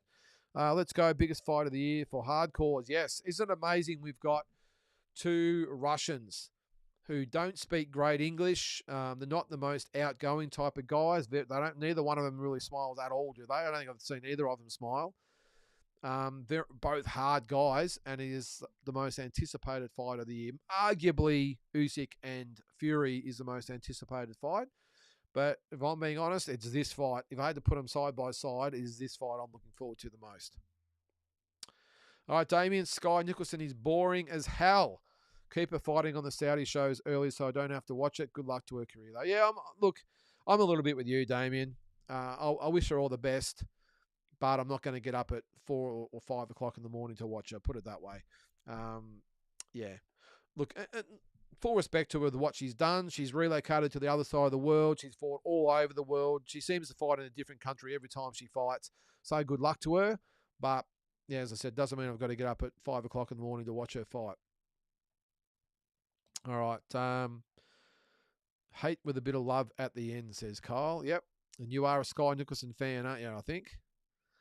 All right, Kyle. Also, Philly loved Sky. This is Philadelphia. Not the best opponent, but she put on a show. Yeah. Did they love her? I don't remember. Yeah, maybe. Was that the... What card was that? Let me just type her name in. I do remember that. Was that the Shakur Stevenson card? Let me have a look. All right, so that was... I'm sure you already told me here, by the way. That was... Yeah, Dana Vargas. Yep. Yeah, that wasn't a great fight. So, that was Boots Ennis. Okay, sorry. And David Avanesian. Yep, okay. Yep. Yep. I don't think I saw that fight either, if I'm being completely honest, Kyle. Sorry about that. Oh, maybe I did, because I did watch the Boots Ennis fight. I don't know. I can't remember. But if they loved it, hey, that's great. Pretty hard to please in Philadelphia, especially when you've got guys like Joe Fraser and Rocky Balboa coming out of there. I know he's only fictional. Don't come at me. All right. Damien, what do you think the chances on Vince McMahon starting a new wrestling company after the couple of billions he's made off selling all of his stocks? Yes. Well, I said this on one of my videos a couple of days ago. Make sure you watch the Netflix series on Vince McMahon. Yes, he's a dirtbag. Yes, he's not a very nice person, but I'll tell you what, this guy is an absolute marketing and promotional genius. So it's hard to respect him and disrespect him at the same time. But I didn't actually know Damien, by the way. He tried to start a football league, the XFL in the States. And it started off really well because it's sort of a cross between NFL and the WWE. And it was a complete bust. It went out of business in 1 year. But hey, sometimes you're going to have failures as well. Guys like him sometimes have just as many failures as they have successes, but you only hear about the success, of course, but it's the failures that actually build the man. And I just love the Netflix series. So whether you like him or not, it's well worth a watch on just the way he built that company. I'm on to the Menendez brothers one at the moment, Damien. I know it's not sport related, but I'm 3 episodes in, and it's a crazy situation that is anyway. But we'll get back to the boxing and answer your question there, or your comment. Yes, he did sell off his stocks. Something happened, didn't it? And he sold his stocks and made an absolute fortune. But yeah, an absolute marketing genius. All right, Jules. Speaking of Peach, this is Isaac Peach. Thongs aside, he had a nice pair of black ones on the other night. At least he kept it classy, kept them black. Where do you see him as a trainer? Had very decent success with current stable of fighters, Light, Pampalone, Andre, Motu, but they seem to stumble when it counts. I don't mind him as a trainer, Jules. I didn't see it on the night because this is Friday night because I had to have the volume down because of the live stream, but I did watch it back on YouTube because I wanted to see the Shannon fight, but I saw the highlights of Mikhailovich's fight. And I don't mind him. I think the personality that we see in the press conferences and all that sort of stuff is not the guy you get in the corner. Because I've been a bit of a critic of his for what he does outside the ring, but the fighters obviously love him, so they all stick with him. But yeah, I don't mind him. But to answer your question there about Light, this is David Light, Jerome Pampalone, Andre Mikhailovich, and Maya Motu. I just think it just comes down to, Jules, not necessarily Isaac Peach as a trainer. I just think the fact that the fighters just maybe aren't at the level. And they've all had tough fights. So I know Pampalone, what he lost to Connor. David Light, who did he lose to? I won't bring it up now, but obviously he lost a pretty, I think he lost a one-sided decision. Now, I'm going to have to type it in now. But yeah, you're right. They haven't really been able to measure up on the big stage. But look, so have a lot of other fighters out there, and I don't think it's a massive thing on the trainer. I think Isaac Peach has got the most out of these guys as maybe you can. Maybe Pampalone's probably the exception for me. I think he's capable of a lot more. I think he's got a lot of ability, Jerome Pampalone, and I thought he was capable of a lot more than. I actually thought he might beat Connor Wallace, if I'm being honest, and I'm a fan of Connor. So that's probably the only exception. I think he's got the most out of David Light, Andre Mikhailovich, and we'll see what happens with Miyamoto. Hopefully she gets that Scotney fight. So Lawrence Okoli, that's who he lost to, and that was about 18 months ago, so he hasn't fought since. He's probably retired, has he? Let me know. Yeah, but yeah, I don't think it's all because of the trainer there, Jules. I just think the fact that maybe his fighters just aren't at the level or high enough level that they need to be to beat those guys. And you've got to remember too, no disgrace in Andre Mikhailovich getting stopped by Janabek because he's a killer, isn't he? All right, Damien. We sure aren't all paying for the. Oh, sorry, we sure aren't all paying for the Tim Tszyu card, but we'll sure be watching. Wink, wink, says Damien. I understand you there, mate. Yeah, fight week, Batman. How you going there, mate? Greetings to you over in the UK. All right, one of the best docos you'll ever see on Netflix, Mr. McMahon. Yep, Jai's got a good one on YouTube currently. Is that right? Oh, Jai Pataya, has he? Didn't know about that. But Mr. McMahon, it is well worth the watch. So let us know what you think. What's the Jai one called? Yeah, sorry, Damien. Yep, let us know. Oh, okay. It's called It Means Too Much to Give Up. Just a small doco. Thanks, Kyle. Yeah, well, I'll be definitely checking that one out. He's a fascinating guy, Jai. I remember seeing Jai. When was it? It was 10 years ago. Actually, it was at the national titles in Perth, and he actually fought Jason Waitley, who obviously had a big fight last year, or whatever the year before, whatever it was. Who was that against? What was his name? I'm sure you understand. You can, you know who I'm talking about. What was his name? Anyway, but Jason Waitley, and he fought him, and he absolutely pummeled Jason on the night. But he was only a kid. That was 2014. He went to the Olympics in 2012, so only would have been 20. I think he went to the Olympics at 18. Can you believe that? 18. He actually might have. Did he turn 18 at the games? So, and I just remember seeing him. I watched him on the TV back in the Olympics, but seeing him live, I just thought, wow, this guy is something else. So it doesn't surprise me he's now graduated to documentaries there, Cole. And I seriously think at some stage he will give the heavyweight title, whoever holds it, whoever he fights, an almighty shake. I really do.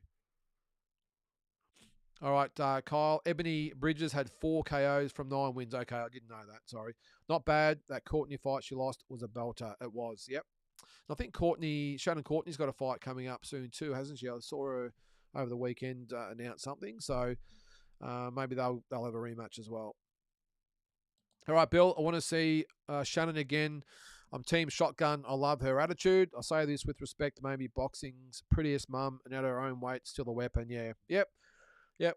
It's amazing she's got an 18-year-old son who's currently overseas fighting in the amateurs. And she's got, I'm not sure how old her daughter is. She might be 16, I think. And then little Felix, who's, I think, only 4 or 5, if that, I think. So, yep. And the way she's done it, Bill, from her private life, what she's come from, she's done it tough. So I've got all the respect for her in the world of what she's been able to achieve. And I'd like to see her just get a break. She's always been on the wrong end of things, but it'd be nice to see her just get something go her way. Let's see. All right, Damien, why didn't Zoo's little sister box? That would have been epic, the whole Australian side boxing. Good call, Damien. I'm not sure why she didn't box. It is Anastasia, I think her name is.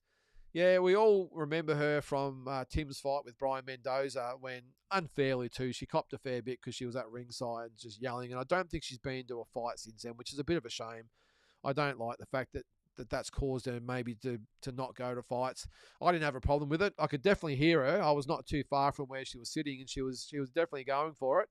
But yeah, you go to the fight, you're entitled to have your say and yell and scream and carry on. But would have been interesting, Damien. Wonder if she could fight as well as the boys. All right, Jules. Shannon's style is fan friendly, but not good for her. Not good for her health. She's 41.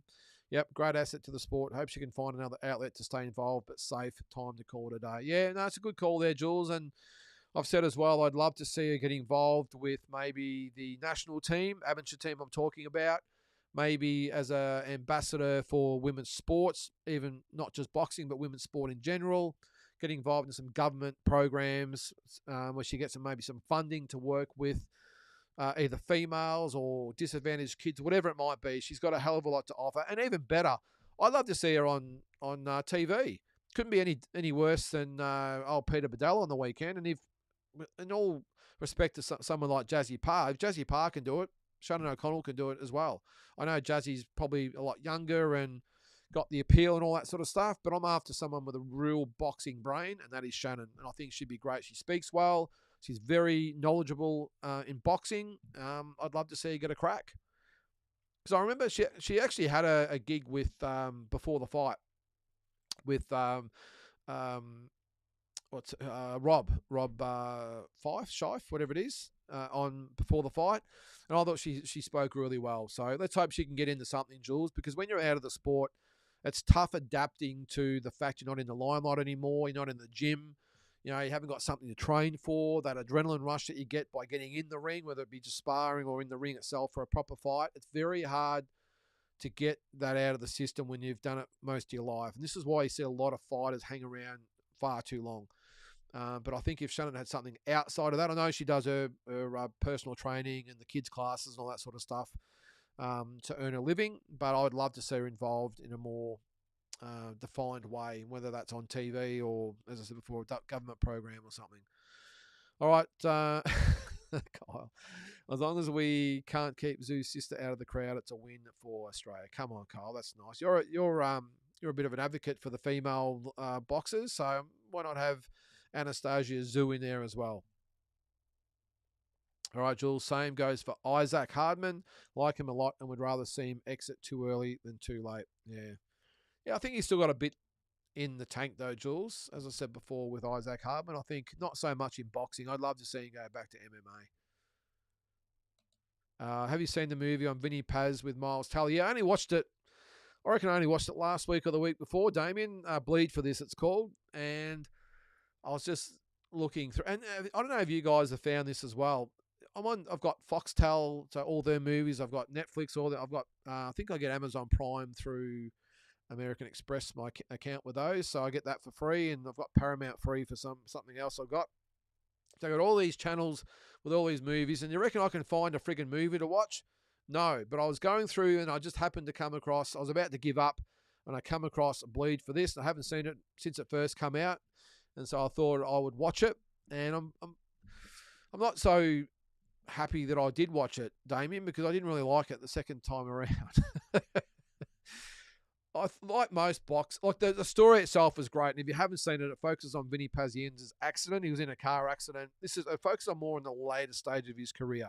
So after the Roger Mayweather defeat, which took place in 1988, and then he was training for another fight, had the car accident, broke his neck, and it was a story about him coming back from that. So in that type of way, it's a great story, so it's good. But like most boxing movies these days, Damien, the fight scenes just did it for me. I couldn't watch.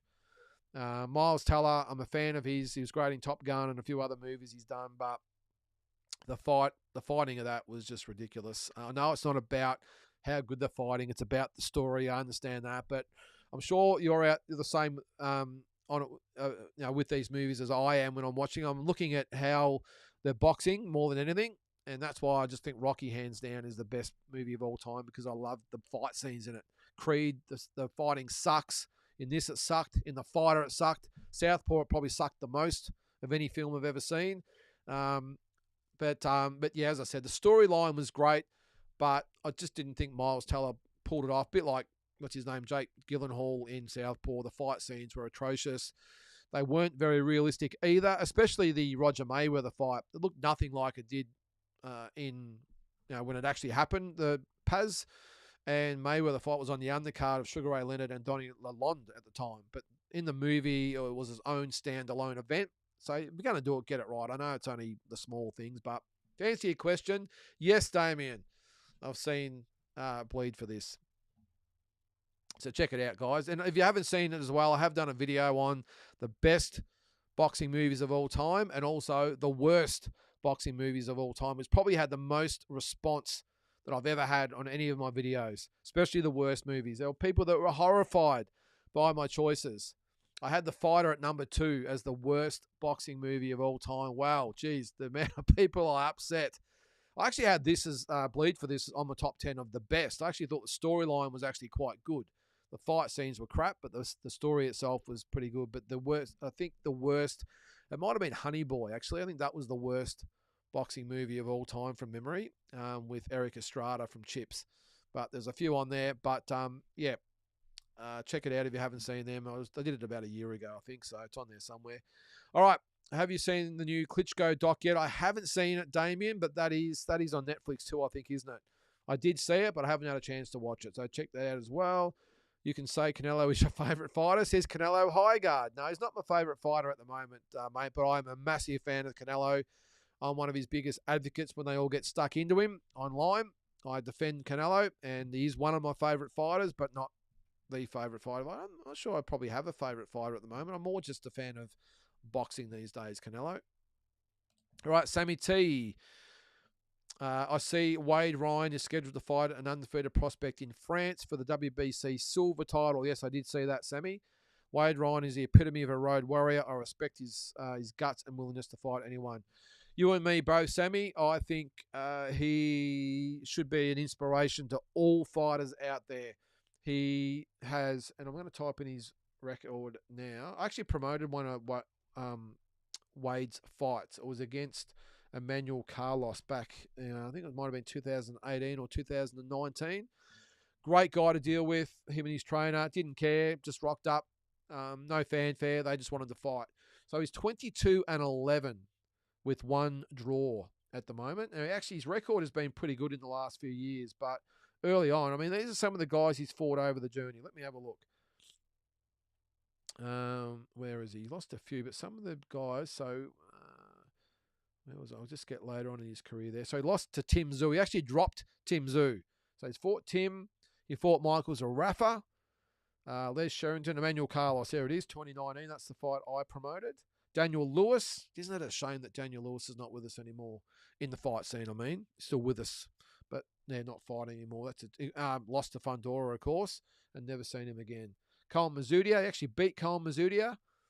Lost to Dennis Hogan. Lost to Cole Mazzudia there. So he's been in with some really, really good guys. Just when you thought his career was over, when he had consecutive losses to Dennis Hogan and Cole Mazzudia, he has a comeback win over J.R. Inson, then beat Sergey. He was 20 wins and 3 losses, by the way. Stopped him. Then he beat Sergey Vorobov, and that was an upset too. That was on the Mendoza Tim fight card, I think it was. Beat him, and then he beat Takeshi Inoue. Sorry, it was a draw. Drew with Takeshi Inoue, of course, fought Tim as well. Over in Japan too, by the way. And now he's set himself up with a fight with Bakari Samaki, is that how you pronounce it? Who is 16-0 in France. So full respect to Wade Ryan, and doesn't get anywhere near probably the level of respect that maybe he should. He's the, like you say, the epitome of a road warrior and a journeyman. But I say that in the best possible way because he's just done so well, Wade Ryan, and all the best to him. He's fighting on November the 23rd in Westfield, France. So all the best to Wade Ryan over there. All right, Bill, in my opinion, Zarafa beats Andre. When Zarafa hurts him, he won't let him off. Yeah, it's possible. I think it'll be a really well-matched fight, Bill. It's a bit of a pick-em fight for me. I think Matteo Tapia is the best in the division. I think he takes care of Zarafa and Andre.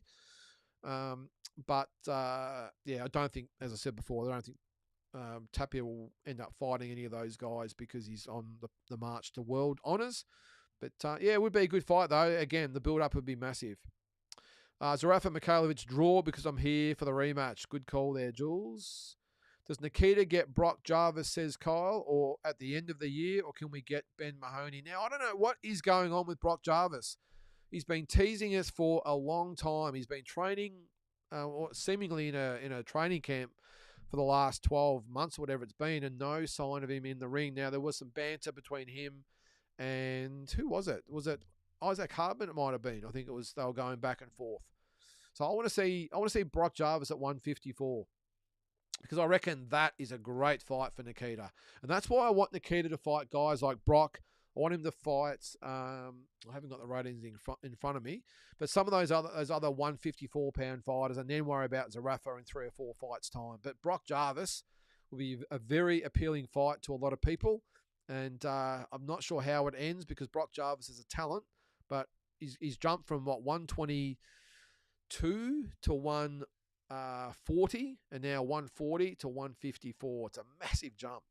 So I want to see him first. But yeah, I think it won't be the end of this year, Cole, of course, because Nikita's out. But Ben Mahoney is another one to throw in there as well. So some good fights there for Nikita. But let's get him back in the ring first. But I would like to see him fight Brock Jarvis out of all those guys for sure. What's up there? What's happened with... Oh, yeah, there you go. What's happened with Brock Jarvis? Haven't really heard anything about him since he lost to Para. No, as I said, mate, he's been just training. He spends a lot of time, I think, in Thailand. But I think he's ready to go physically. It's whether he's right mentally. Like, he's ready to go. But, as I said, he was engaged with Isaac Hardman. So, maybe he is ready. He's just waiting for the right fight. But maybe he's just decided to take the year off. Now, he hasn't fought since... Let me type it in here. All right, sorry, I've got an itchy nose there. Where are we? So he's 21-1. He was fighting a lot at one stage. When he was Jeff, he was fighting a lot. Hasn't fought for 18 months when he beat Marlon Paniamogan. He stopped him in 4 rounds, but if you can remember, he was rocked badly in that fight as well. Knocked out by Liam Paro. Rocked badly in the fight before that against Alejandro Rodriguez. So he's only had 3 fights in the last 4 years, has Brock Jarvis. So I want him to come back. He's still only young, I think. What's he got his age? Hasn't got his date of birth there. He can't be that old. I don't think it's got his age. No, it hasn't. But I want to see him back. I think he's got way too much to offer than to be on the scrap heap. Mills Lane, the famous referee. How much in taxes does a fighter have to pay after fighting in Saudi Arabia? I don't know, Mills. I've got a feeling the tax breaks over there would be quite good, I would think. Not as much as in the States anyway. But good, yes, Damien says. Good question. If anyone knows, let me know. And let's have a look. Tax rates. Saudi Arabia. Corporate tax, personal tax, sales tax. So would it be a corporate tax rate? 20%. It would be if it's a corporate tax. I don't know. I don't know how. Are there any taxes? No personal income tax in Saudi Arabia. There you go. Is salary is it would be classed as a salary? No income tax on employment. So if that's the case, if you're a subcontractor or whatever and it's employment, no tax at all. But being a foreigner, who knows? But based on that, no personal income tax. Wow, I'm moving to Saudi Arabia. The amount of money I give to the government that they just waste. Anyway, don't get me started. Don't get me started.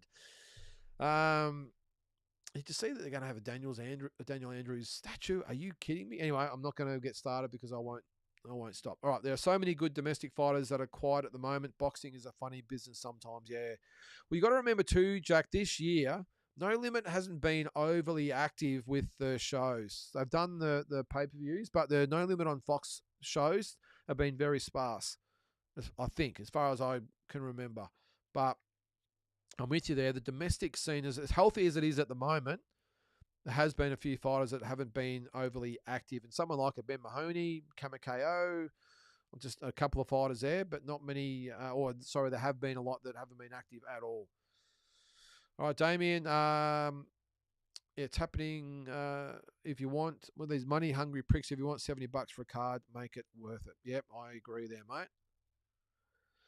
That's like, in a way, I have no problem buying his. I always do, but $50 here and free on ESPN Plus in America. Why? 3 fights ago, his fights were $30 here, now $50. Yeah, I think they are taking the piss a little bit, Damien. This is main event. I agree.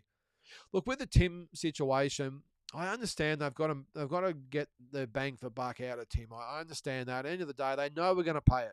Why give it to us for free when they know we're going to pay it?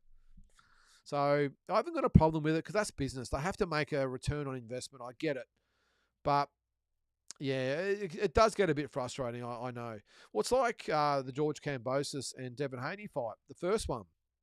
Now, that was big business here in Australia. It was massive on pay-per-view, I'm sure. I think it was $70 or something as well.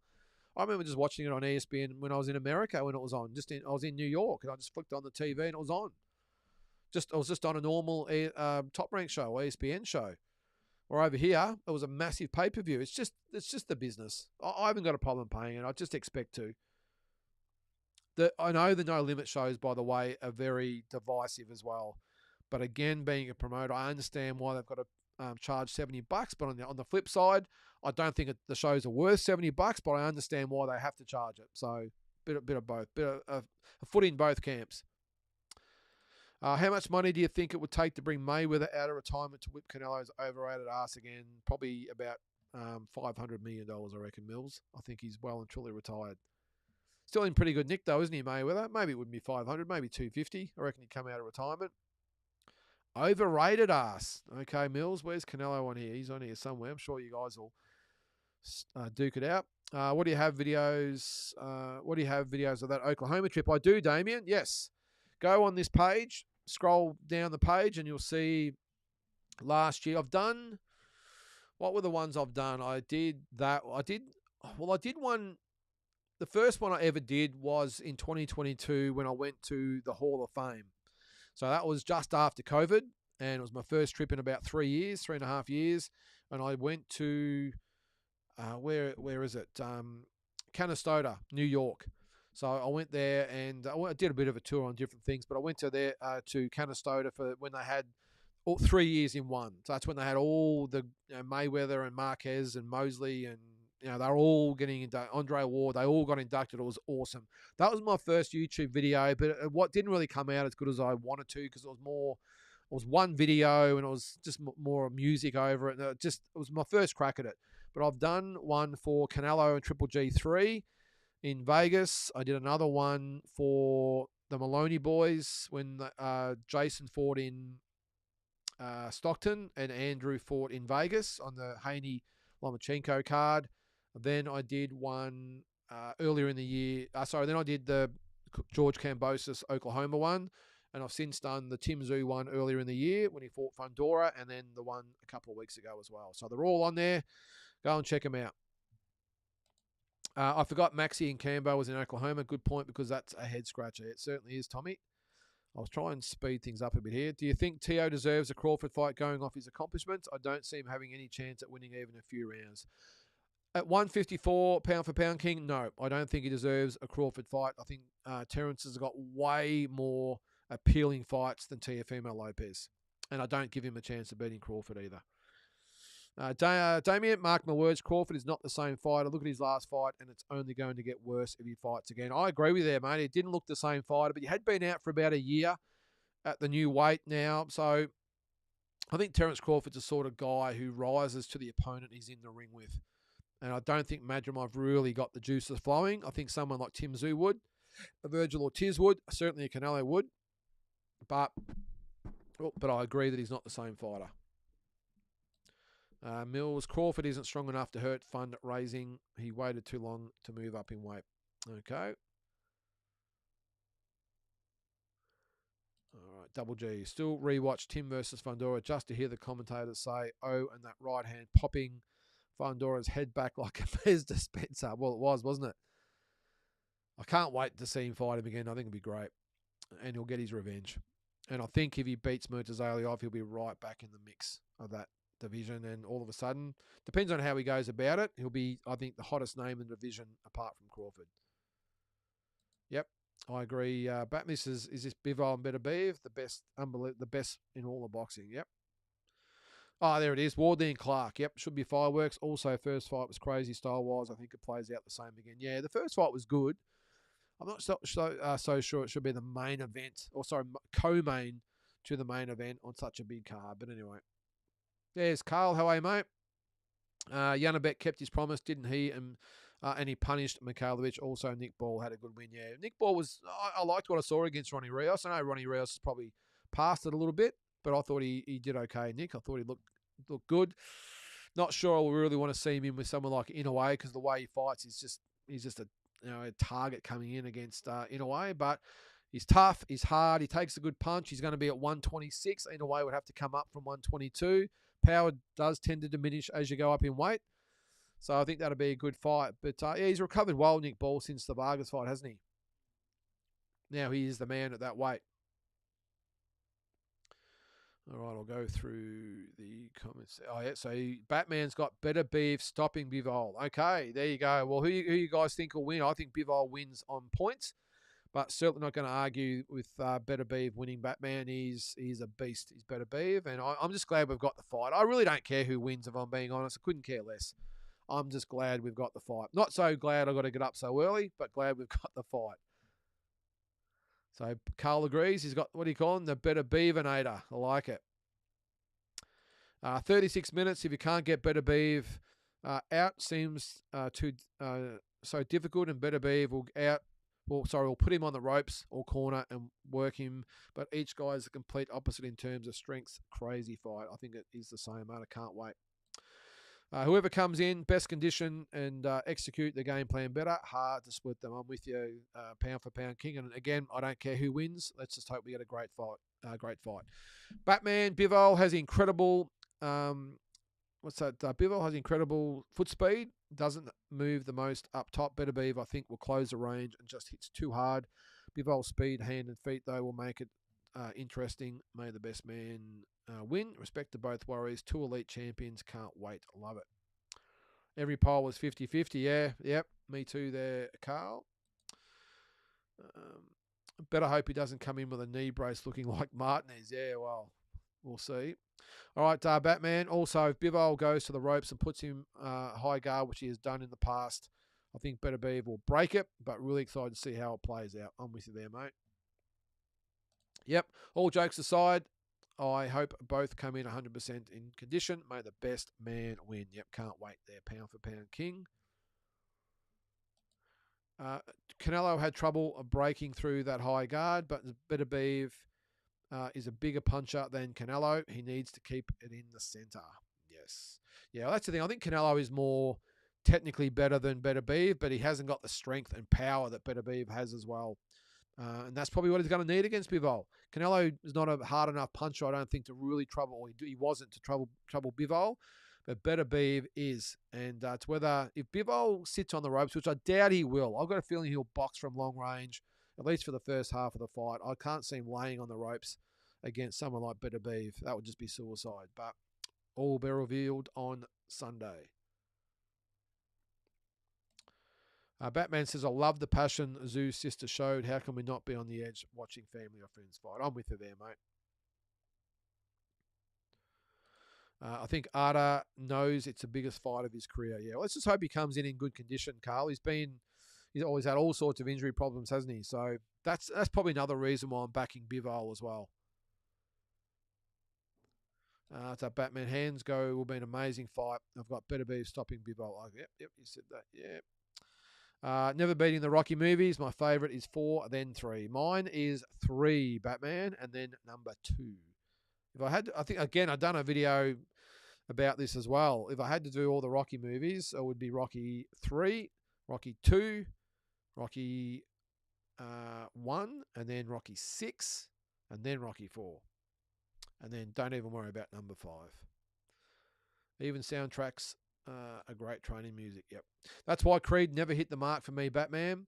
Not only was the fighting shit, or the fight sequences was shit, and he just could not pull off looking anywhere near. This is what's his name, Michael B. Jordan. Couldn't pull off looking anywhere near a fighter, but the soundtrack was crap. It really was. That's what makes Rocky. That's what gives Rocky its magic. Not to say the fight scenes are realistic, but they're entertaining and so well choreographed. They are awesome. But the training montages and the music, that's what makes Rocky. And Creed just never hit the mark, which is why I've never watched a Creed movie for a second time. Thought they've all been very ordinary. Very well done. Great for the casual fans. I get that. But they just don't resonate with me, I'm afraid. Duran's movie was great. Edgar Ramirez and Ana de Armas. Yep, that was Hands of Stone, wasn't it? Yeah, that was okay. That wasn't too bad, actually, Duran's movie. Except for Usher. Come on. Usher is Sugar Ray Leonard. All right, Bill. Last thing I'll say tonight, you guys are my best 2 hours every week, Truth. Thanks, Bill. I really appreciate that, mate. I'm sure all the other guys in here do as well. And this is always, I've tried to make this always somewhere where every fight fan can have their say without getting abused and ridiculed and bullied or whatever it might be. And I'm glad you feel that way, mate. And again, much appreciated. What's your opinion on Ball versus Inoue fight? I'm still going to back our man Inoue, JYD, but Ball, I think, gives him a good fight.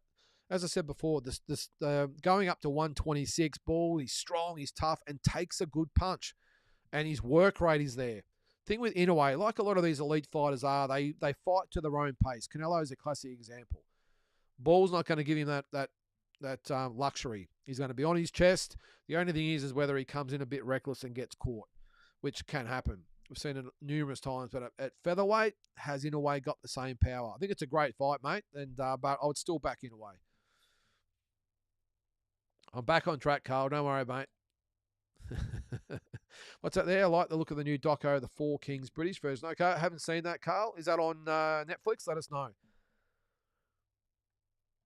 I spoke with Angelo DiCarlo and asked him why his title defence wasn't up here in Townsville after the big hoo-ha at the Cowboys' last home, and he said the Queensland government wouldn't back it. Well, that makes perfect sense, Carl.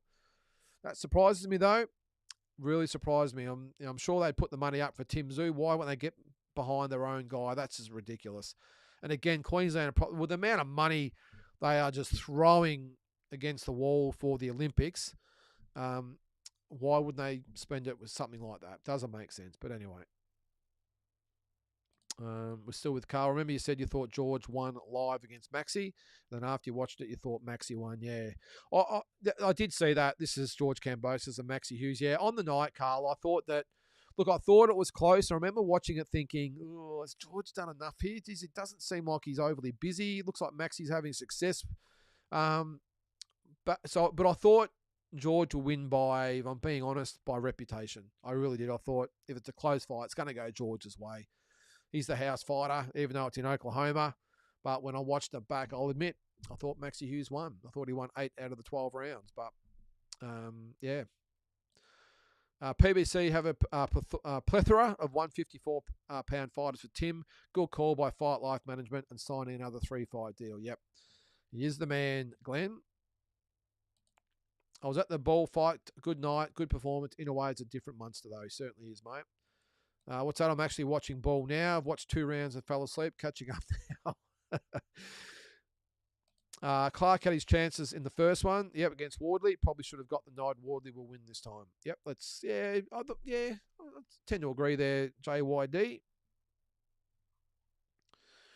Bivol has avoided Beterbiev his whole career. Beterbiev will break him. Has he avoided him or it just hasn't come about for whatever reason?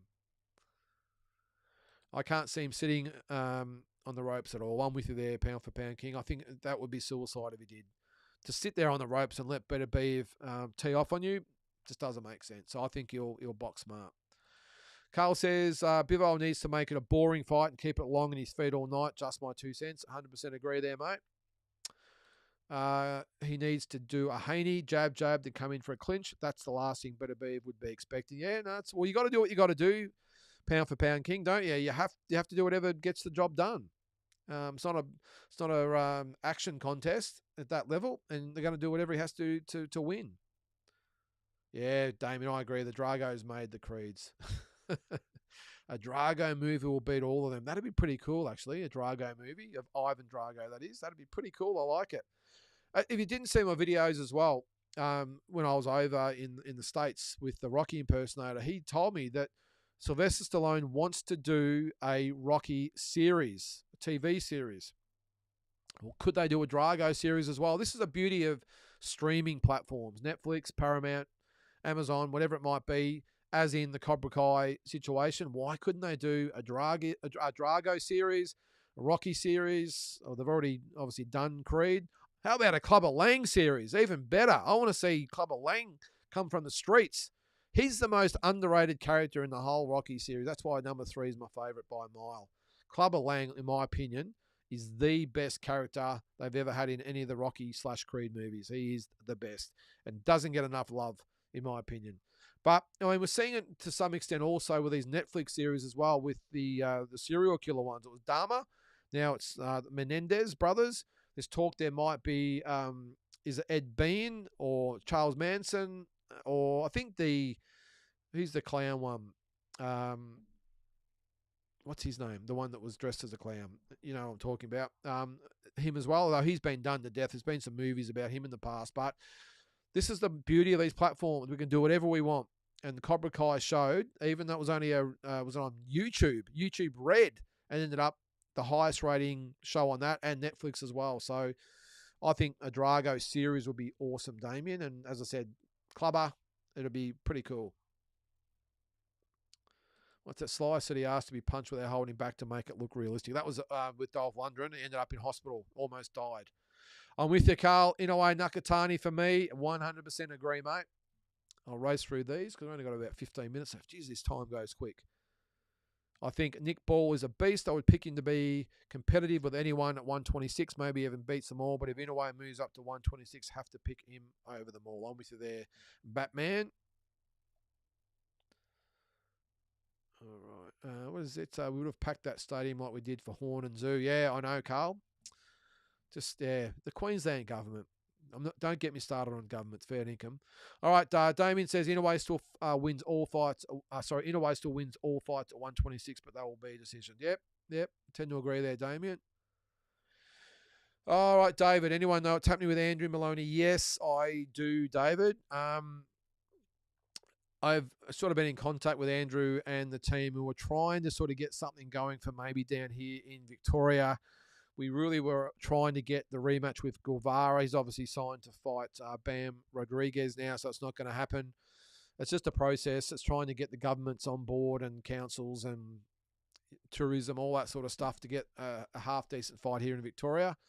Maybe he might look up north or No Limit or whatever, but that was the fight we're after with Guevara. It was Guevara, wasn't it? Yeah.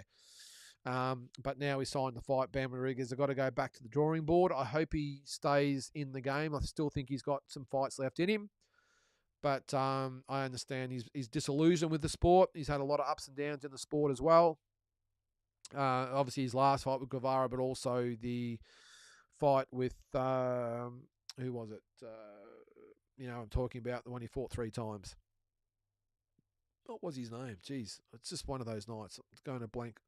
Franco, with the Franco fight. So I'm hoping he'll be back, David, but I wouldn't blame him if he gave it away. But I think it's 32 years of age. I still think he's got a couple of years left in him. So let's hope him and Jason. Maybe he might go the Jason route. Maybe the boys might get some fights over in Japan. Jason's looking to do it now. TJ Doney, he did it and got to end up getting another shot. So why couldn't maybe Andrew do that as well? Plenty of guys over there at super flyweight. So I'm hoping he comes back. He's still got a long way to go, I think. Yep, Batman agrees. The Club of Lang. Again, mate, this doesn't get enough love. I'm not sure how many amateur fights Better B have had, JYD. I'm sure someone knows. Batman, I'm sure you know. Carl, I think Devon got diddled. We won't see him for a while. This is Devon Haney, is it? Yeah, geez, he just rubs me up the wrong way, Devon Haney. Batman was typing it, as I said, at Club of Lang. Series would be awesome, wouldn't it? Drago was a different monster compared to Mr. T, but T had better mouth. I just thought the chemistry between Sylvester Stallone and Club of Lang in the characters, but also the way they fought. I still say, and I'll argue with anyone till I'm blue in the face, the second Rocky and Club of Lang fight is the best choreographed fight scene in movie history, bar none. No, I don't think anyone even gets close. The second fight, when Rocky's in the American trunks, look at it. That is the most exciting, just entertaining. You name it. It is just the best fight sequence ever captured on film. And again, that includes the Drago fight. That includes the Apollo Creed fights. And certainly any other shit fight that's been in any other movie that I've ever seen. I've never actually seen, as I said before, a fight scene in a movie apart from Rocky that's actually thought, wow, this gets me drawn into the movie. But that second fight, guys, check it out again. I know everyone's probably seen Rocky 3. Well, this weekend, watch it again. There's Peter. How are you, mate? Thank God the footy season's over, eh? John Wayne Gacy. Thanks, Damien. Yep, that was him. Pennywise would be a good one. Pennywise origin story. That has been the case, hasn't it? Didn't they make the It movies? The origin movie? Drago. I can't believe we're talking boxing movies tonight instead of real boxing. But anyway, Drago's father. What's that 2 style going back to? I can't make sense of that, mate. Spell check. It's got you there. Mr. T won because Rocky was sleeping in silk sheets fighting tomato cans. He certainly was. But he got his act together, Garden Snake. Got his belt back. It's election time up here, so they've kept the money in Queensland. Yeah, typical rats in the government, Carl. Peter, can't wait to watch Opatai and Bivol win the fights. Yep, can't wait, mate. Did Mr. T beat Rowdy Roddy? Well, that was in the WWF, wasn't it? Again, in the Mr. McMahon series, I had Mr. T teaming up with Hulk Hogan against, I think, Rowdy Roddy. Was it the Macho Man? I can't remember who it was, but true entertainment. Mr. T, how big was he back in the day when he was on the A-team? He was probably the biggest star in TV back then, or entertainment, wrestling/TV. He was it. So I agree about the second Club of Lang Rocky fight. Yep. Do the Pom promoters like to talk themselves up? The turkey is going to spit them out. He's definitely making some waves, that's for sure, isn't he? Drago, what's that? No, Victor Drago Creed 1. Come on there, Damien. You can't say Creed Hang on, is that Drago in Creed? No, Creed. He was in Creed 2, wasn't he? I think. Drago, his son. Look, I didn't mind the storylines in Creed. Probably not so much the third one. I thought that was little bit contrived, but I thought, the storyline was good. Now, actually, the Rocky impersonator, B.A. Baracus, the Rocky impersonator, Mike Yonder in Philadelphia, the one I went to, he was telling me all sorts of stories. And actually, I asked him about that stupid scene when, because obviously in Rocky, everyone's running, or he's running, and the Rocky music's going, and the kids are chasing him, and how it's just awesome. In the Creed movie where they're doing the guys on the bikes doing the monos and all that behind him, I just thought that was the cringiest thing I've ever seen in a Rocky/Creed movie. But he did tell me that was an on-the-spot type of thing. They needed something to sort of go with the Rocky, with the kids chasing him and everything. And in Philadelphia, probably like a lot of cities over in America, it's quite amazing when you come from Australia and see it. In Philadelphia, there were people riding around on dirt bikes, so not registered at all. No helmets, no nothing, just riding around Philadelphia on dirt bikes, unregistered dirt bikes. And I remember doing a bit of a U-turn because I could hear these bikes just, you know what they sound like. And I looked around, there's some guy, he had no shoes on, he had no shirt on, no helmet on, just riding this dirt bike through the streets of Philadelphia. And apparently a lot of those guys around Philadelphia, they got impromptu to join the Creed thing. They said we needed something, so they got him involved in the Creed run along, whatever it was. But I can only vaguely remember it because I haven't seen it a second time. I felt no need to. If it come down to, I'd rather put Rocky on again and watch that rather than Creed. I just didn't rate the movies at all. I can understand where he went in the third one. I didn't mind things like, getting rid of the crowd, so it's only those two guys fighting and all that sort of stuff. I didn't mind that. And the storyline of the first one was okay, but again, I felt no need to sit down and watch them again. All right, let's move on. We've got about 10 minutes to go. All right. Peter, how good was it in New Zealand on the Australian card? The Kiwi? Yeah, he was tough, mate. This is Mikhailovich you're talking about, that's for sure. Oh, sorry, the girl, Miyamoto. Yeah, she was tough, mate. Yep, she certainly was. How expensive was the food in Philadelphia? Probably no different to what it is here, mate. Slightly cheaper, but with the exchange rate about the same. Unfortunately, when you go on holidays over there, of course, every meal is takeaway, so you're always paying for it. But I love the Philly steaks. I just love American food, but in moderation. I don't eat a lot of junk food there. I still eat out every night, of course, but I like to actually try and go to restaurants where you're eating a meal, so you're actually getting a proper meal, not just hamburgers and ribs and all that sort of crap.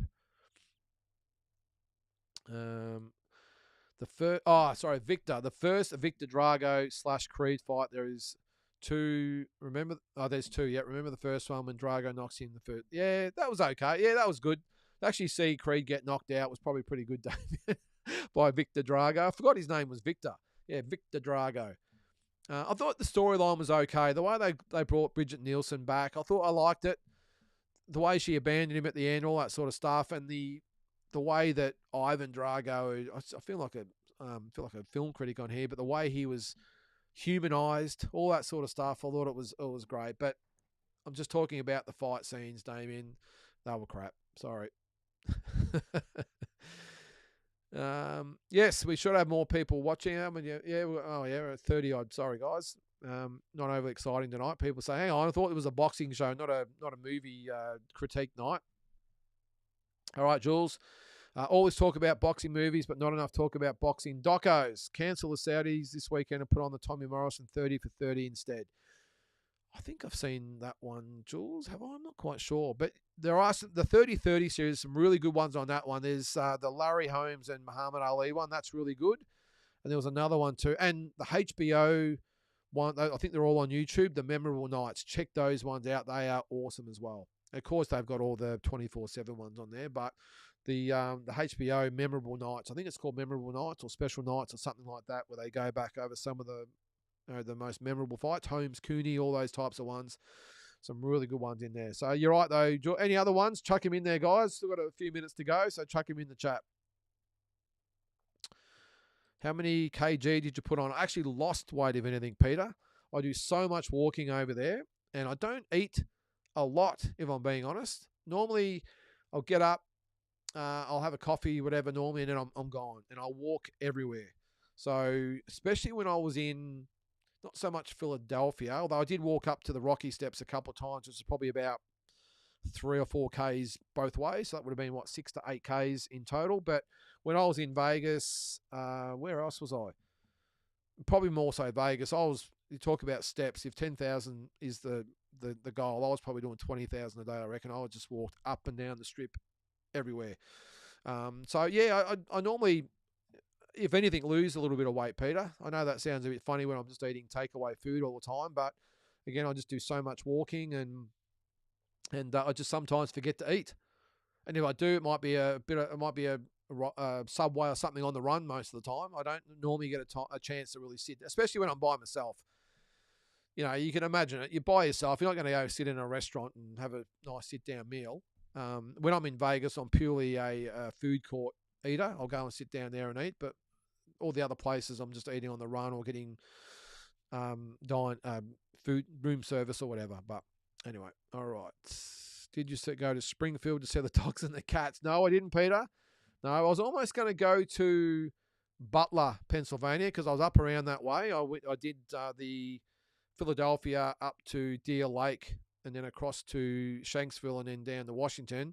Butler was just probably a couple of hours out of the way, and I was just on a bit of a tight time frame. That's where the Trump assassination attempt happened. I wanted to go up there and see all that, but no, I didn't go to Springfield, mate, to see the dogs and cats. Have you seen the Over the Top movie? Certainly have, mate. That is the Rocky version of arm wrestling. That's where Sly's trying to get his son back. Yes. No Mas 30 for 30 as well. The Tommy Morrison one is amazing. Tommy Gunn, yes. So the No Mas one is a Duran one, is it? About the Duran-Leonard fight, I think it was. Peter, Trump 2024. Well, we're not really supposed to get political on here, Trump, but Peter, but I'm with you there, mate. I think we just lost half our viewership, whatever we've got there. But it's going to be interesting in another few weeks' time, isn't it? So any other docos or movies, guys, put them in the chat there. And anything else you want to talk about, we've got a couple of minutes to go, and we'll finish up for this week. But we'll obviously next week we'll talk more about the card, so the Bivol and Better Beef event. So plenty to go over on Monday night. I'm not quite sure what else is coming up. Of course, the other thing is I spoke before about the show that we're going to be doing once a month. Now, it's going to be called The Collective. So what it is, I'll be getting other content creators to come on. So Tassie is now a content creator, so we'll probably get him on. He's got his podcast and all that stuff he does. Old mate Big J has got the T Street Controversies on that. So he's on there. Jai McAllister's got his own channel. We might try and get someone like a Rob Shy from Before the Fight or Noonan Boy from Noonan. I want other content creators to come on the show. So it'll be called The Collective, and it'll be on probably once a month. I'm probably thinking at the end of the month, and we'll go over it. But our first show will be fight week of Zoo versus Murtazaliev. So we'll sort of use it as a preview to the fight, and we'll have a bit of a chat about what we think is going to happen and all that sort of stuff. But we'll also go over some of the boxing news at the time. And at some stage, I'll get Glenn Jennings on for a chat as well. Speaking to him today, he said he'll come on for a chat and give us an update. So if he gets a bit of a time, I'll get him on there as well. All right, a couple of comments to go. Jules, chasing Tyson 30 for 30 is great. It's about Holyfield Tyson. I also really liked I Am Ali, which was a series of interviews with people who knew Ali. I did say that one, Jules, and that was great. I think I've seen the Holyfield Tyson one. I can't remember. There's so many that have been around over the journey. But jump on YouTube, type in 30 for 30, and they'll all come up. Trump versus McMahon headlining Riyadh season. Well, they did fight back in the day. Well, didn't they, JYD Trump? You've got to remember, it's actually quite funny to look back and see when Donald Trump was on the WWE. And was it McMahon? Who was he bashing around on the mat? Was it McMahon himself who he actually started punching?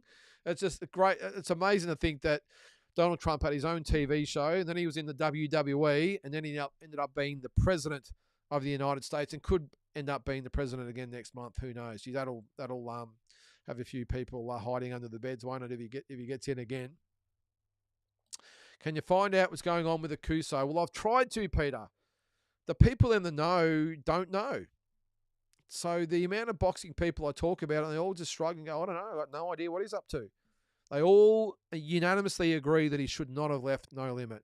And I still can't get my head around. I know he's got his reasons, but I don't understand why you would leave the biggest promoter in the country with all the TV deals to go to a promoter with no TV deals and no real prospects. So let's hope they do something like Vince McMahon would do and let bygones be bygone and just say, hey, this is business. Forget all the personal feelings and all that crap. Because Vince McMahon brought people back who had sued him in the past and testified against him in court. He brought them back because it meant good. Well, it was good sense to bring them back to be part of the WWE. So maybe No Limit have got to do the same with the Kuso. All right, thanks, Pound for Pound King. We'll see you next week, mate. Yep, Vince McMahon. Yep, that was with Trump. He opened a can of whoop ass on McMahon. That was it. Okay, I knew it was one of them. Once we were kings, that was great too, David. That was awesome. What a waste of talent. Let's hope he comes back, Peter. This is a Kuso. I really hope he gets back on track. He's, in my opinion, definitely a future world champion if he can get his act together.